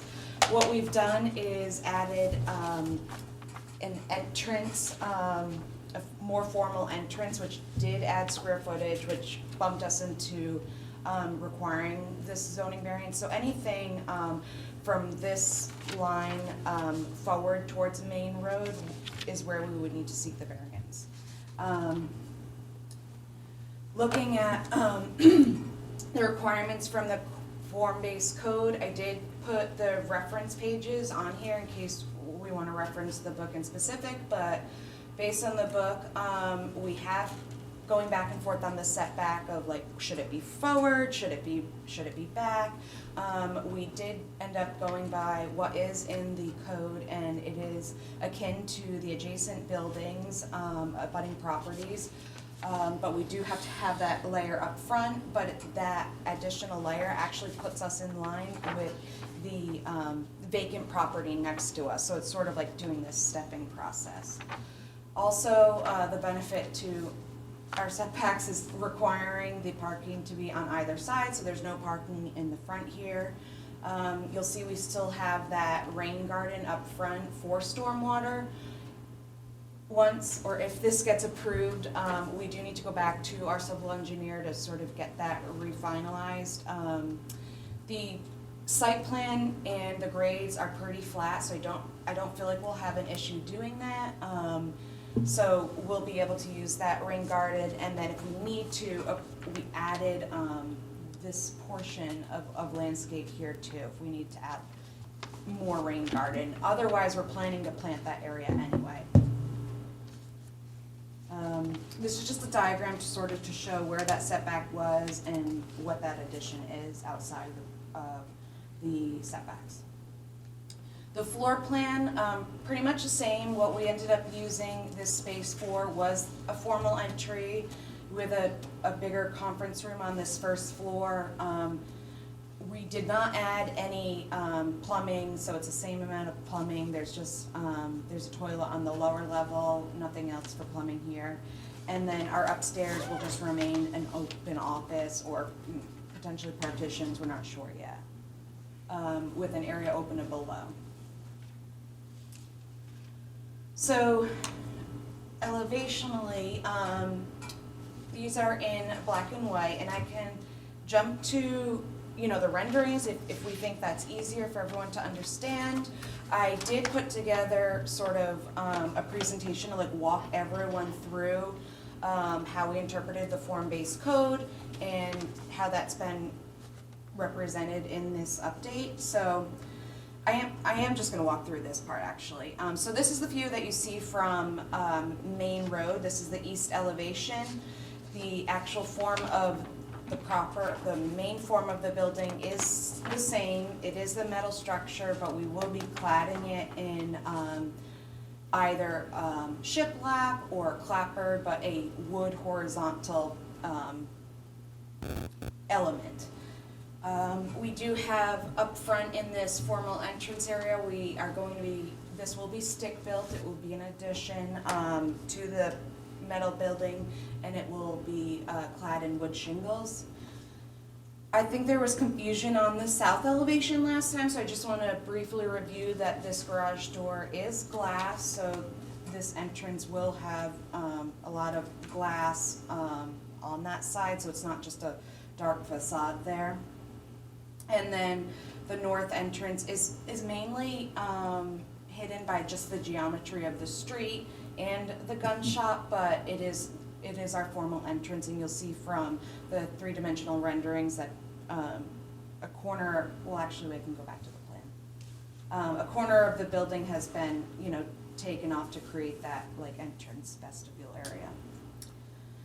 So from the form-based code and for the neighborhood business overlay district, we've kept with the smaller openings on the upper levels with the shorter ceiling heights, and then tried to incorporate a larger scale openings at this entry addition. We know that there were comments on the fenestration patterns last time, so we did break that up with the longer, taller storefront areas with the transoms at top at this additional area. Another comment in the form-based code was a strong cornice or string course between the upper and lower levels pretty much. So I've highlighted here diagrammatically the use of the roof forms and the overhangs to sort of create that band. It is not continuous, it's not meant to be, but it does break up that large facade. And then the use of the signage, which we do have to figure out, the actual height requirements per the code, will create that or help with that continuity. And this is similar to the window diagrams. This is just to highlight the varied forms and a more balanced composition of a large form and a smaller form. This is the view that we would be striving for from if you're driving north on Main Road. So this is the south elevation of the building. This is that glass garage, our rain garden that we would like to plant more, nice. We want it to look colorful like it's shown. Like we're not showing this just to like show it. We do want it to look colorful. We will be using different colors of wood and different stains to kind of create that contrast in this area. And then from the north, if you're driving south, but the north view this is that lower front entrance area. This is the main entrance on this side, so the main parking is off of this north entrance, and then we are planning to plant like one pretty big tree on that north side to sort of to separate us from our neighbors, and then also just to create a nicer view driving south on this entrance. So let me see, and then just so we know our neighbors again, on the left we've got the vacant building, and then on the right we have the gun shop. And maybe we'll potentially be kitty cornered to the crematorium. So that's where we're sitting now, and we're open to your comments, and we've hoped we've achieved some success here. Yes, I greatly appreciate what you've done. It's a vast improvement, I think, and it will help to revitalize that whole part of Main Road. Peter, did you have a comment? I was, just to amplify, I mean, you really took to heart what we asked to do. I think it shows what good design can bring forward.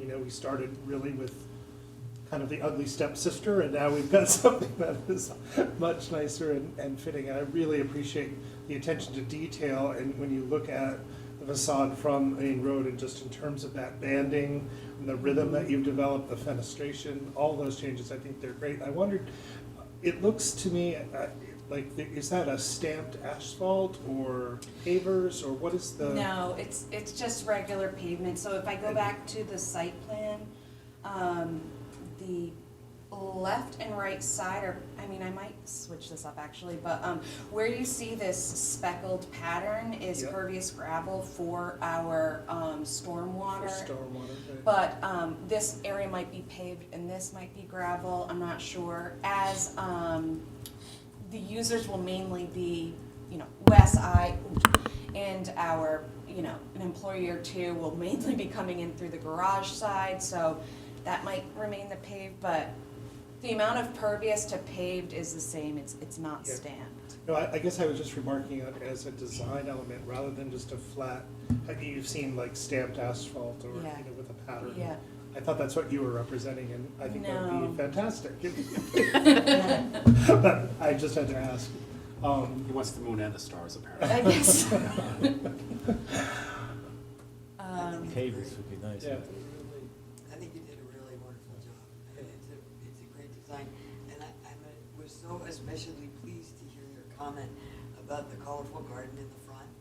Because personally, I think that some landscaping, or a lot more landscaping on Main Road would go a long, long way to, you know, bringing the area up instead of a sea of asphalted telephone poles. And I do a lot of work with a local landscape architect that I would definitely get advice on that with. That probably everyone on the board knows Martha Moore.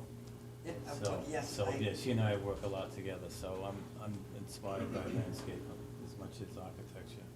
Yeah, what you're proposing will set a good example that we can point to. Yeah, this is a model sort of what, you know, for infill. Does that mean we can take some of the decoration off? Save money? I was going to ask, No, let's stay with this now. You're not illustrating at this point any exterior lighting? Is there? We were just under talking eave about that. or, under the canopy, or what, I think there would be one over the overhead door, but I don't have a lot of desire to light the building up. Maybe I would possibly do a little bit of uplighting on some of the trees. That yellow tree there, I will do something special with that tree. And the big tree, of course, will be something special. Maybe we'll uplight that, but not too much, I don't think, in lighting. simple? Yeah. I think it'd just be nice to just share.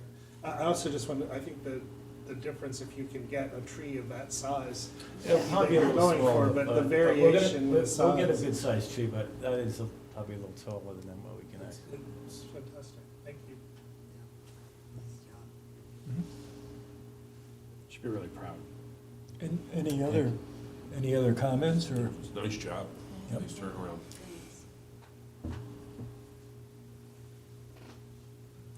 So I guess the next step is to decide when you'd be ready to come back for the hearing. As soon as you'll have us. You have to appoint the TRC in March. We can do that very, very quickly, and you don't even have to be here for that. So the first real meeting for this board would be April. Probably would be April, yeah. Yep, so, And at that meeting, would we successfully, if we get successfully through here, will we go to zoning at that point? Yeah. Okay. Well, no, because don't we still have to do a preliminary and then a master, or no? No, you've left that process and moved Okay, over into the okay. consolidated 65-day DPR Right. process. And if you Okay. have questions about, you know, what checklist you're using, what you're applying, Yeah. just email We'll me just check. and Okay. I'll work with you. Could we, I don't know if this is allowable, but could we try to anticipate zoning and apply for a meeting before we get through you? No. No. They won't have Like, it. just to get on their agenda?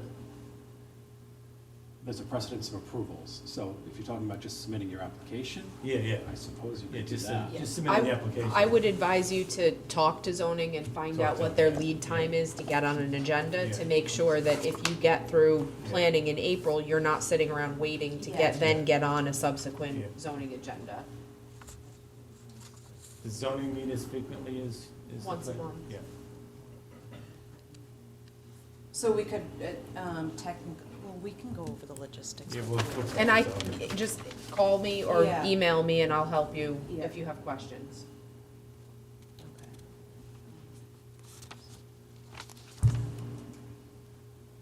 Sure. We're all set. Do you have any other questions? I don't, just more like, the steps, but I don't think we need to. We can go over drag that. everyone Yeah. into that, yeah. Okay. You're good? Yeah. Thank you for staying late for us. Easy peasy. Thank you so much.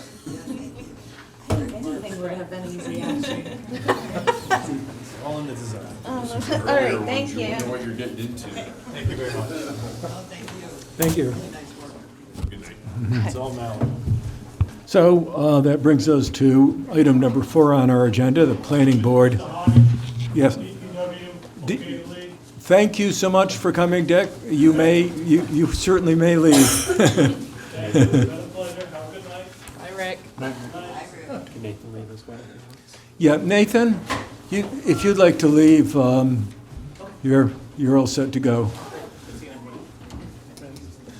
Okay, so the first item is approval of minutes. We actually have 3 sets of minutes. The earliest set is November 1st, 2022, and I don't know if everybody has this electronically, but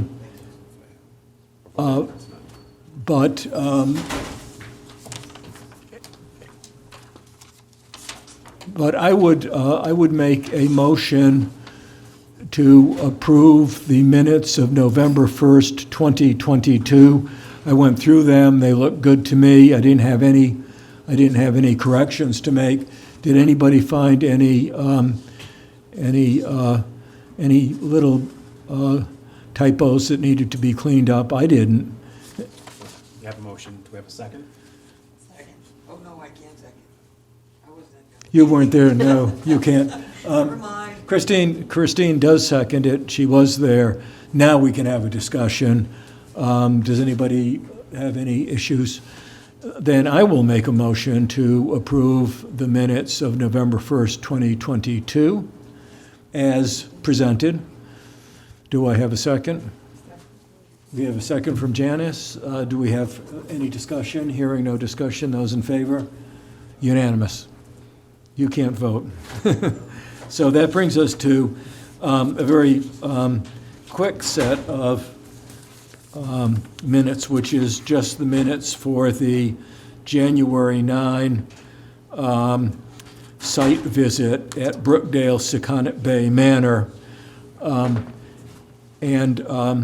We've never actually approved minutes for a site walk before. So I don't know that if we even need to do this. Do you think we need to do this? We can do them as a draft. It wasn't an official meeting. Exactly, and I think that it's always good to have a little something just to remind us that we did it, but I don't think it needs to be approved. Okay, so we will. Did you see anything that you wanted corrected, though? No. Okay, No. perfect. No, and I was there, and so thank you, Ed, for doing that. So that brings us to the minutes that we did for last month's meeting, January 10 meeting, and I would like to make a motion that that we approve as is without any further corrections. Do I have a second? We have a second from Chris. Now we can have discussion, and I think Janice has found a boo-boo or two.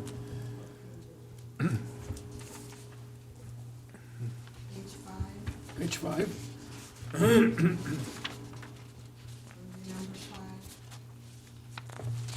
number 5.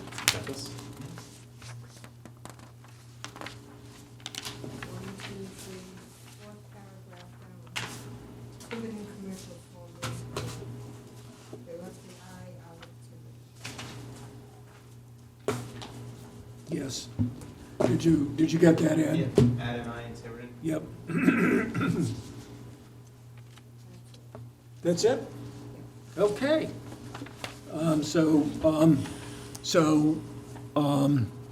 So we have a motion and we have a second. So now the motion has been changed to approve with the correction that Janice has made. I will call the question then. All those in favor? Aye. Unanimous. And all of us were here for that meeting, okay? And Chris was the second on the amended motion. Okay. So that brings us to a discussion of meeting minutes, procedures. What I suggest is that that when Ed does the first draft of minutes, he sends them to me. I do my corrections, send them back to Ed, and then Ed and I are happy, and then we'll bring them to you.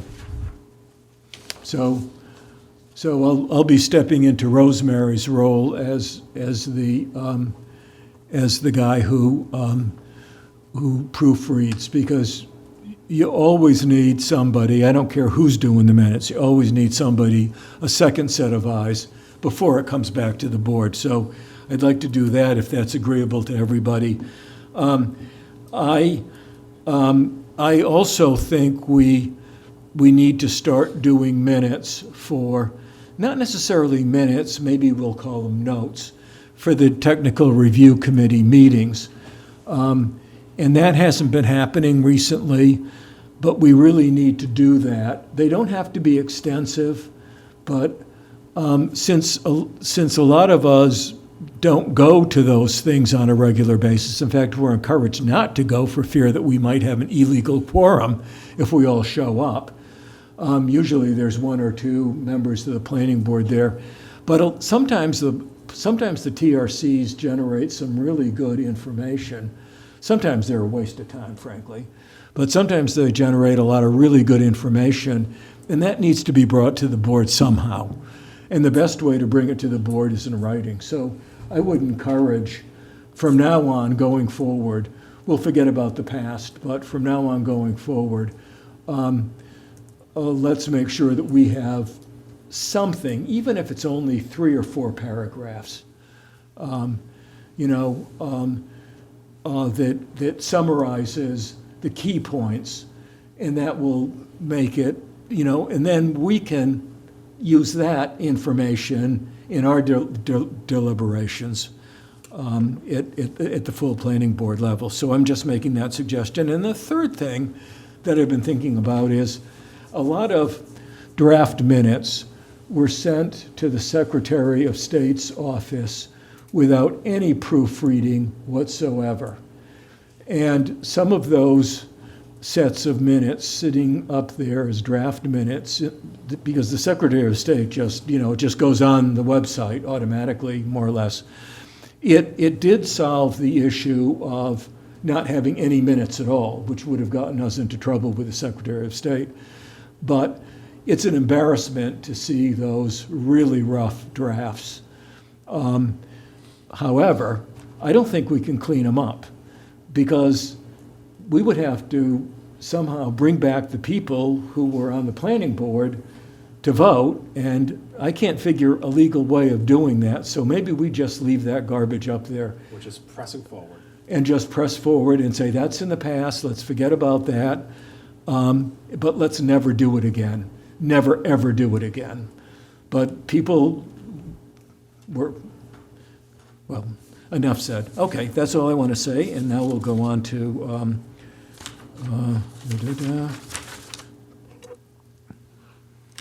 C, approval of the brilliantly written annual report of the planning board to town council. And we have a draft here someplace. You did? I did. What? The major land development, Uh-huh, page 2. uh-huh. Obeya should have its own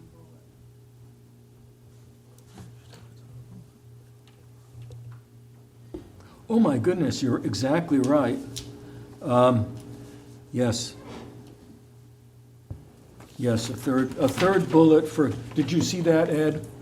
No. Okay, so the first bullet under major land development is Brayton Road Solar. That's only one sentence. Then when the second sentence starts out, Colbea Enterprises, do you see that?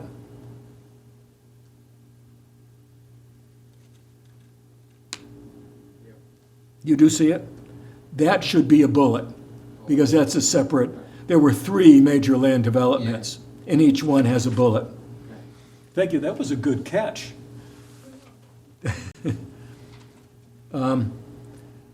Anything else? Well, platting, we always used to call it the zoning board sitting as the planning board of review, but I don't know. I don't care. Okay, good. So we need a motion then. I'll actually make the motion to approve the annual report that we are required to send to Tiverton Town Council. That's a requirement. With the correction that Janice made and that Ed will follow up on. So I'll make that motion. Do we have a second? We have a second from Christine. Do we have any discussion? Hearing no further discussion. All those in favor? Unanimous. Okay? And actually, what happened to Tricia? Okay. So am I sending that to the town? Yeah, why don't you just clean that bullet up? Don't even share it with me, and then just send it off to town council. Okay. And it doesn't go on the Secretary of State website? No. And I don't even need to sign it. Just my, yeah. Okay, so that brings us to item D, planning office project status sheet and office updates. I have a sheet right here, but it only has minor subdivisions on it because those are the only current applications in as before we heard the ones tonight, the major land developments, but I figured that you already knew about those, so I was giving you info that you hadn't had yet, so. Okay. Is that okay? Yep, why don't you hand them out? Yeah. Is there anything you'd like to discuss specifically about any of those? Not really. Ashley can give you more details because she certifies them complete or incomplete in this case. So Ashley, somebody made a remark earlier tonight about a large lot at the corner of Main Road up in North Tiverton, and I think Borden is the side street. I may be wrong about that. But a large lot just south of Family Ties Restaurant that's been clear cut. And the rumor in town is that the owner, and I believe it's the Ferreira family, wants to put a self-storage unit there. Has that come before the planning board? Because if it does, send it away because that is not a permitted use in that zone. We don't have an application for anything on that property. Okay. You heard the comment. I did just not. Okay. Yeah. It's just a rumor. It's just a rumor, but it's all over the place. Okay. Yeah, we don't have an application submitted for that property. We will review any application that comes before us for compliance with zoning and subdivision regulations. Uh-huh. Without So, prejudging. would Ashley or Ed like to say anything about Snyder Farms or the Nanaquacket Road? So those are minor subdivisions that have been submitted. One was identified as incomplete. They have resubmitted. I'm in the process of recertifying that. And I am in the process of also certifying Nanaquacket. Quacket. Nanaquacket. I believe there was a solar application Yeah, but submitted. they have not submitted it yet. We only So have the they've electronic submitted an electronic copy, we don't have a paper copy, so we're not processing that until they've submitted everything. Yep, good. So that's not, Okay. hasn't been there yet. And then Ashley's helping me with the applications, making sure that they're properly submitted and folded and collated. Good. And congratulations on your new office. I like It's the the color. same office. No, it's a lot cleaner and neater in there. It is, yeah. It was, Phil and Manny It's, really helped out. it's They did a right, great job. it's open for business. So. Thank you. Can Christina and I add one thing to the planning office update? Yes, of course. Oh, we met with, Dave Roberts. thank you. Good. About the website updates. We came up with a plan, and I'm gonna basically put it together as a draft, probably with some input from the both of you, and then we'll present it in the next month or two, depending on how quickly I do my homework. And I did speak with, he came in, and I was in the office, and he came in, and we talked about migrating the information over from the planning board page to the planning department page, so that the planning board page represents, you know, the planning board, and if you guys wanna come up with like a mission statement or whatever, you can decide what goes there, but the application materials that all get funneled through the planning department will go on that page. Yeah. So Yeah. we talked about a lot of good things. Yeah. Links and Yeah, clerk share. and they're just little gremlins, like Jennifer's name is still showing up, and little things like that that need to be cleaned up. And then there's one other thing that I just wanted to bring up. Somebody mentioned about the agendas tonight. Joan, the town clerk, Joan, is it Shabbat. Shabbat. She uses Constant Contact to send out agendas to people who sign up in town for the town council agendas. And I think we could do that for our agendas. So if people want to sign up, Constant Contact. Dedicated email. That was We one can of the just items on blast it the list. to everybody that's signed up, and that way people have another way of getting the agenda. You know, that's a great idea. Yep. They can sign up. Nobody's inquired. The other thing I was gonna say to the other comment about social media, and not that we wanna be dealing with our own social media site, but we can at least post the website and the webpage to various local, like Tiverton happenings and all of those, so that people are seeing, oh, if you wanna learn about something, go here, and it will direct them to our website. Would we have to do that with a personal? I'm sorry? Would we have to do that with a personal social media page, though? Does the town have a Facebook page? We talked about A few departments do. Recreation Commission has a Recreation page, does. the police department has a page, but the town doesn't have An official Facebook an page. official Yeah. Facebook. I was just thinking, these are all sites that people go to, like Tiverton Happenings, I can't remember, there's like 3 of them. But all you need to do is just create a post, you don't have to have an account to do it. And it would just link back, so it's just another way that people get information, at least.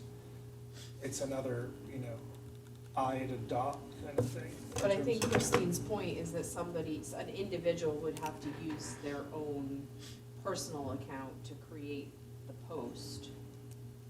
The administrators of those sites can create a link to our site if they want to. Yeah, because the town That's doesn't have a. Right. The town doesn't have a page.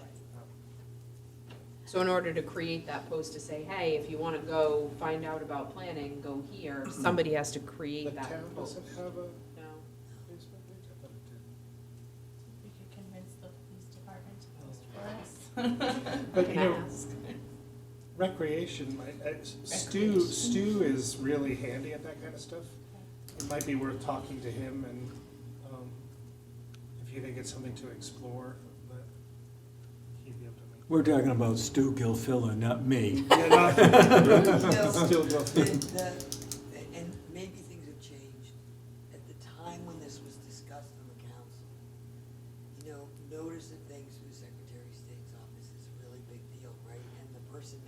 why are you still using the newspaper? Because that's the law in the Rhode You Island. have to. law, Like, you right. don't have a choice. And at the time, there was some issue about using Facebook or social media or anything that you had to create an account for to be able to access was not gonna, even if you posted it other places, it wasn't gonna cut the mustard in terms of fair access to all, because if you had to create an account, which you do like to get on Facebook, right? Or, that was not acceptable. That was a few years ago, maybe the laws changed, maybe the state's changed its mind, but that was the hubbub about using things like Facebook for official business, was that you had to create an account to access it, and that was not okay. One other process thing I'm just Sure. curious about, and Ed or Ashley, maybe you can answer this.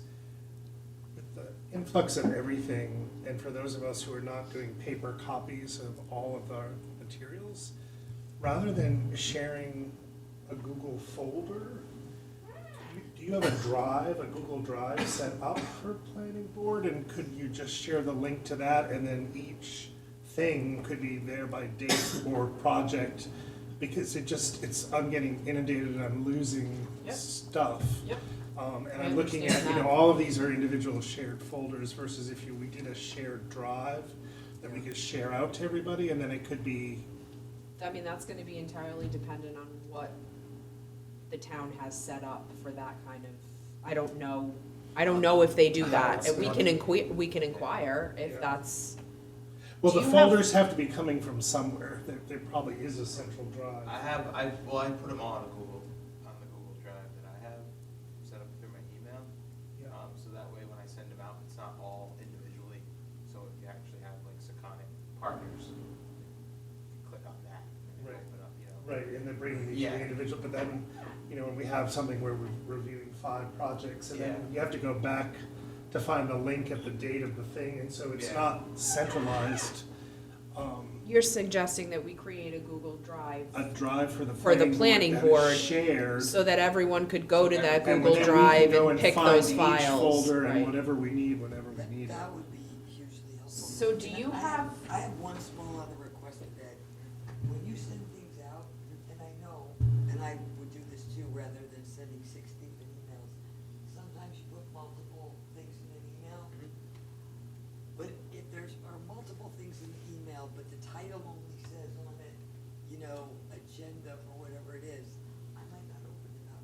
Because I just think, well, I already have the agenda.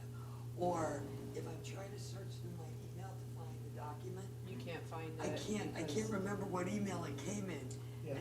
And so I'm Well, like, I'm trying to. A Google so Drive would there's fix that. It would so fix that. That would So- make it a lot easier for me to find things. What Dave Roberts told us is they're going to be putting everything under clerk share. Oh, On what share? clerk base. Clerk base, right, Yeah. I'm sorry. Oh, that So would be all better. applications and all materials. that Everything will end up on subsequently clerk come in- base. So that everybody can see everything, not just us. the Right. public. Yeah, and then they'll all go under, everything will go under each application, so. Correct, and then it's searchable by name or other factor. Yeah. Would we include our minutes and things there as well? Yes. A folder for minutes? Yeah, everything would be. Okay. That would be a big step. And does that get, I'm just, in terms of how it's organized, is it by project or meeting date or both? Or you don't know? I don't know how it's going to be set up yet, but it's Yeah, I searchable, know. Peter.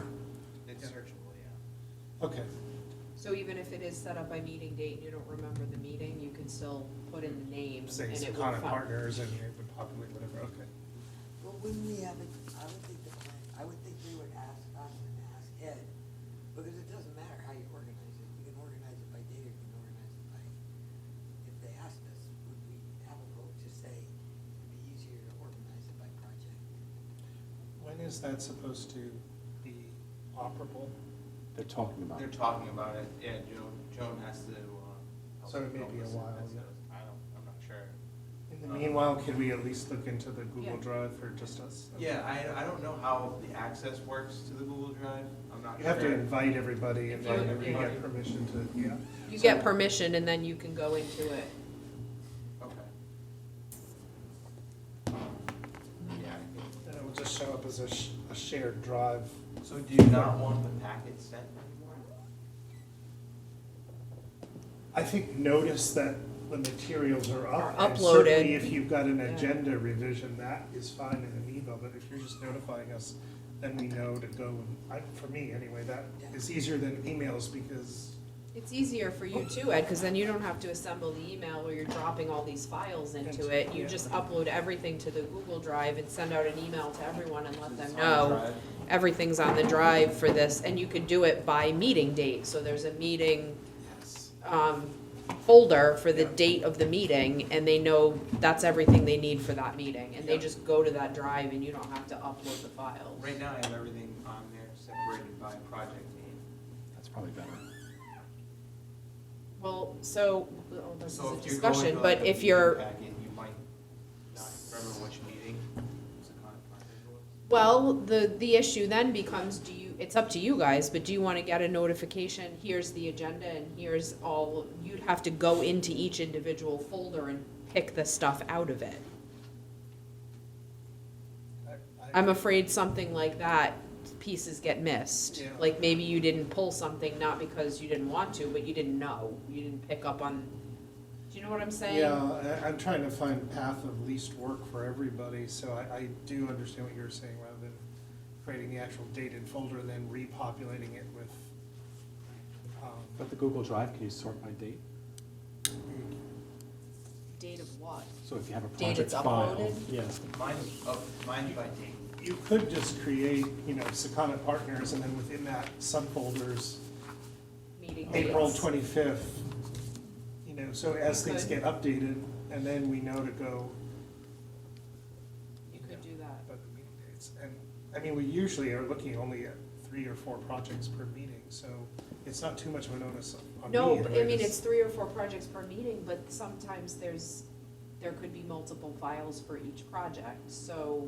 But if they're always continually being uploaded to that project folder, Yep. then I'll see the most recent Okay. pieces. Whatever works for you That's guys. fine And for me. sometimes, my brain. That's how my brain just a heads up too, sometimes the way these are sent too by the applicants make it a little bit difficult to separate things. So for example, Boathouse, they didn't send it individually, they sent everything together It's one file. So when you're looking for a document in the Boathouse file, you're gonna click on the Boathouse and you're gonna see everything. Just a heads up on And some that. people I send s- individual Yeah. files for every piece.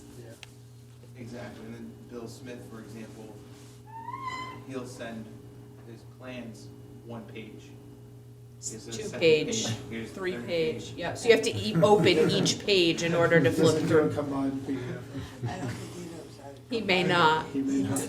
And Bill's great, We'll show so, him how. but everybody has their different Yeah. methods of sending things, and I'm not trying to. No, it's good to know that. Well, I think a first step is if we could do that and see how it goes, and then if there are issues, Okay. maybe we try to put out standards to people when they're sending materials to say. We are working on those Yeah. things. I We can are list working those. on Yeah, setting everything's a people's step. expectations. It's fantastic what you guys are doing. I think this would just make one Yeah. huge, because the volume is getting a lot, and then I have 3 different emails that I have to go through, so it's just maybe my issue, but it would be really helpful. You're not the only one. Okay, thank you. Thanks. So, the last item before we go into executive session is General Assembly legislative updates relative to planning. Anything new? Yeah, A lot of stuff in the press. there's a lot of stuff in the press. There's a handful of planning boards or towns that have put together a resolution. My understanding is we'll start to see legislation soon. I think it's definitely something we want to pay attention to. There are some great ideas, some okay ideas, and some potentially frightening ideas floating around. What turns into legislation? I don't know that.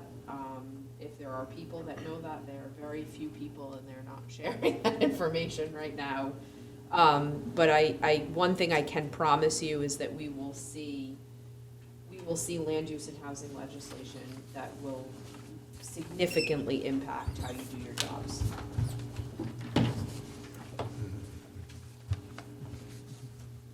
Thank you. What that will look like, I'm not sure yet.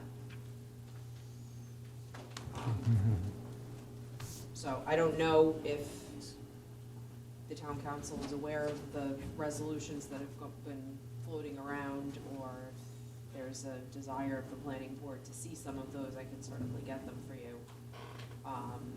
But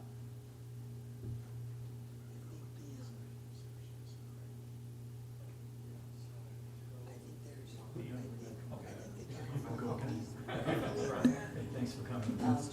But I think what might be good, somehow, I'm not sure exactly how to do this. So that, oh, is I'm that- sorry. Oh, that's okay, is that, and Ashley, you can tell me if you think I'm wrong, but I think at the end of the day, it's gonna be more than resolutions. I think the municipalities are gonna have to physically send people up there to some of these committee meetings to look people in the eye and say, that's not gonna work. So I agree with you wholeheartedly. I have spent a lot of time at the State House, and letters and resolutions don't do a whole lot. Physical bodies have much more of an impact. It's very difficult to get, get people en masse to go to the State House. But if there is a concern, that is the most effective way to make your voice heard. You have to physically show up, testify in person. So I don't know if there's a way to work with the council and see if any counselors are interested in participating, or whether or not they would allow, planning board members to go or not. Or members of the Conservation Commission or Open Space or whoever else. But, so I don't really know from this side of the table how that would work. I do think, when I was on conservation, I did a fair amount of it, but there were things that were going on that the council was aware of. We told them that we were gonna try and be sending representatives, plus the league was kind of coordinating it too and wanted bodies to go. So we got kind of a blanket, yes, you can go up and participate in discussions on these things and represent the town. But, so, I don't know if we need to talk to our liaisons, but I think having people go there in person is gonna make a difference. Who wants to go to the State House?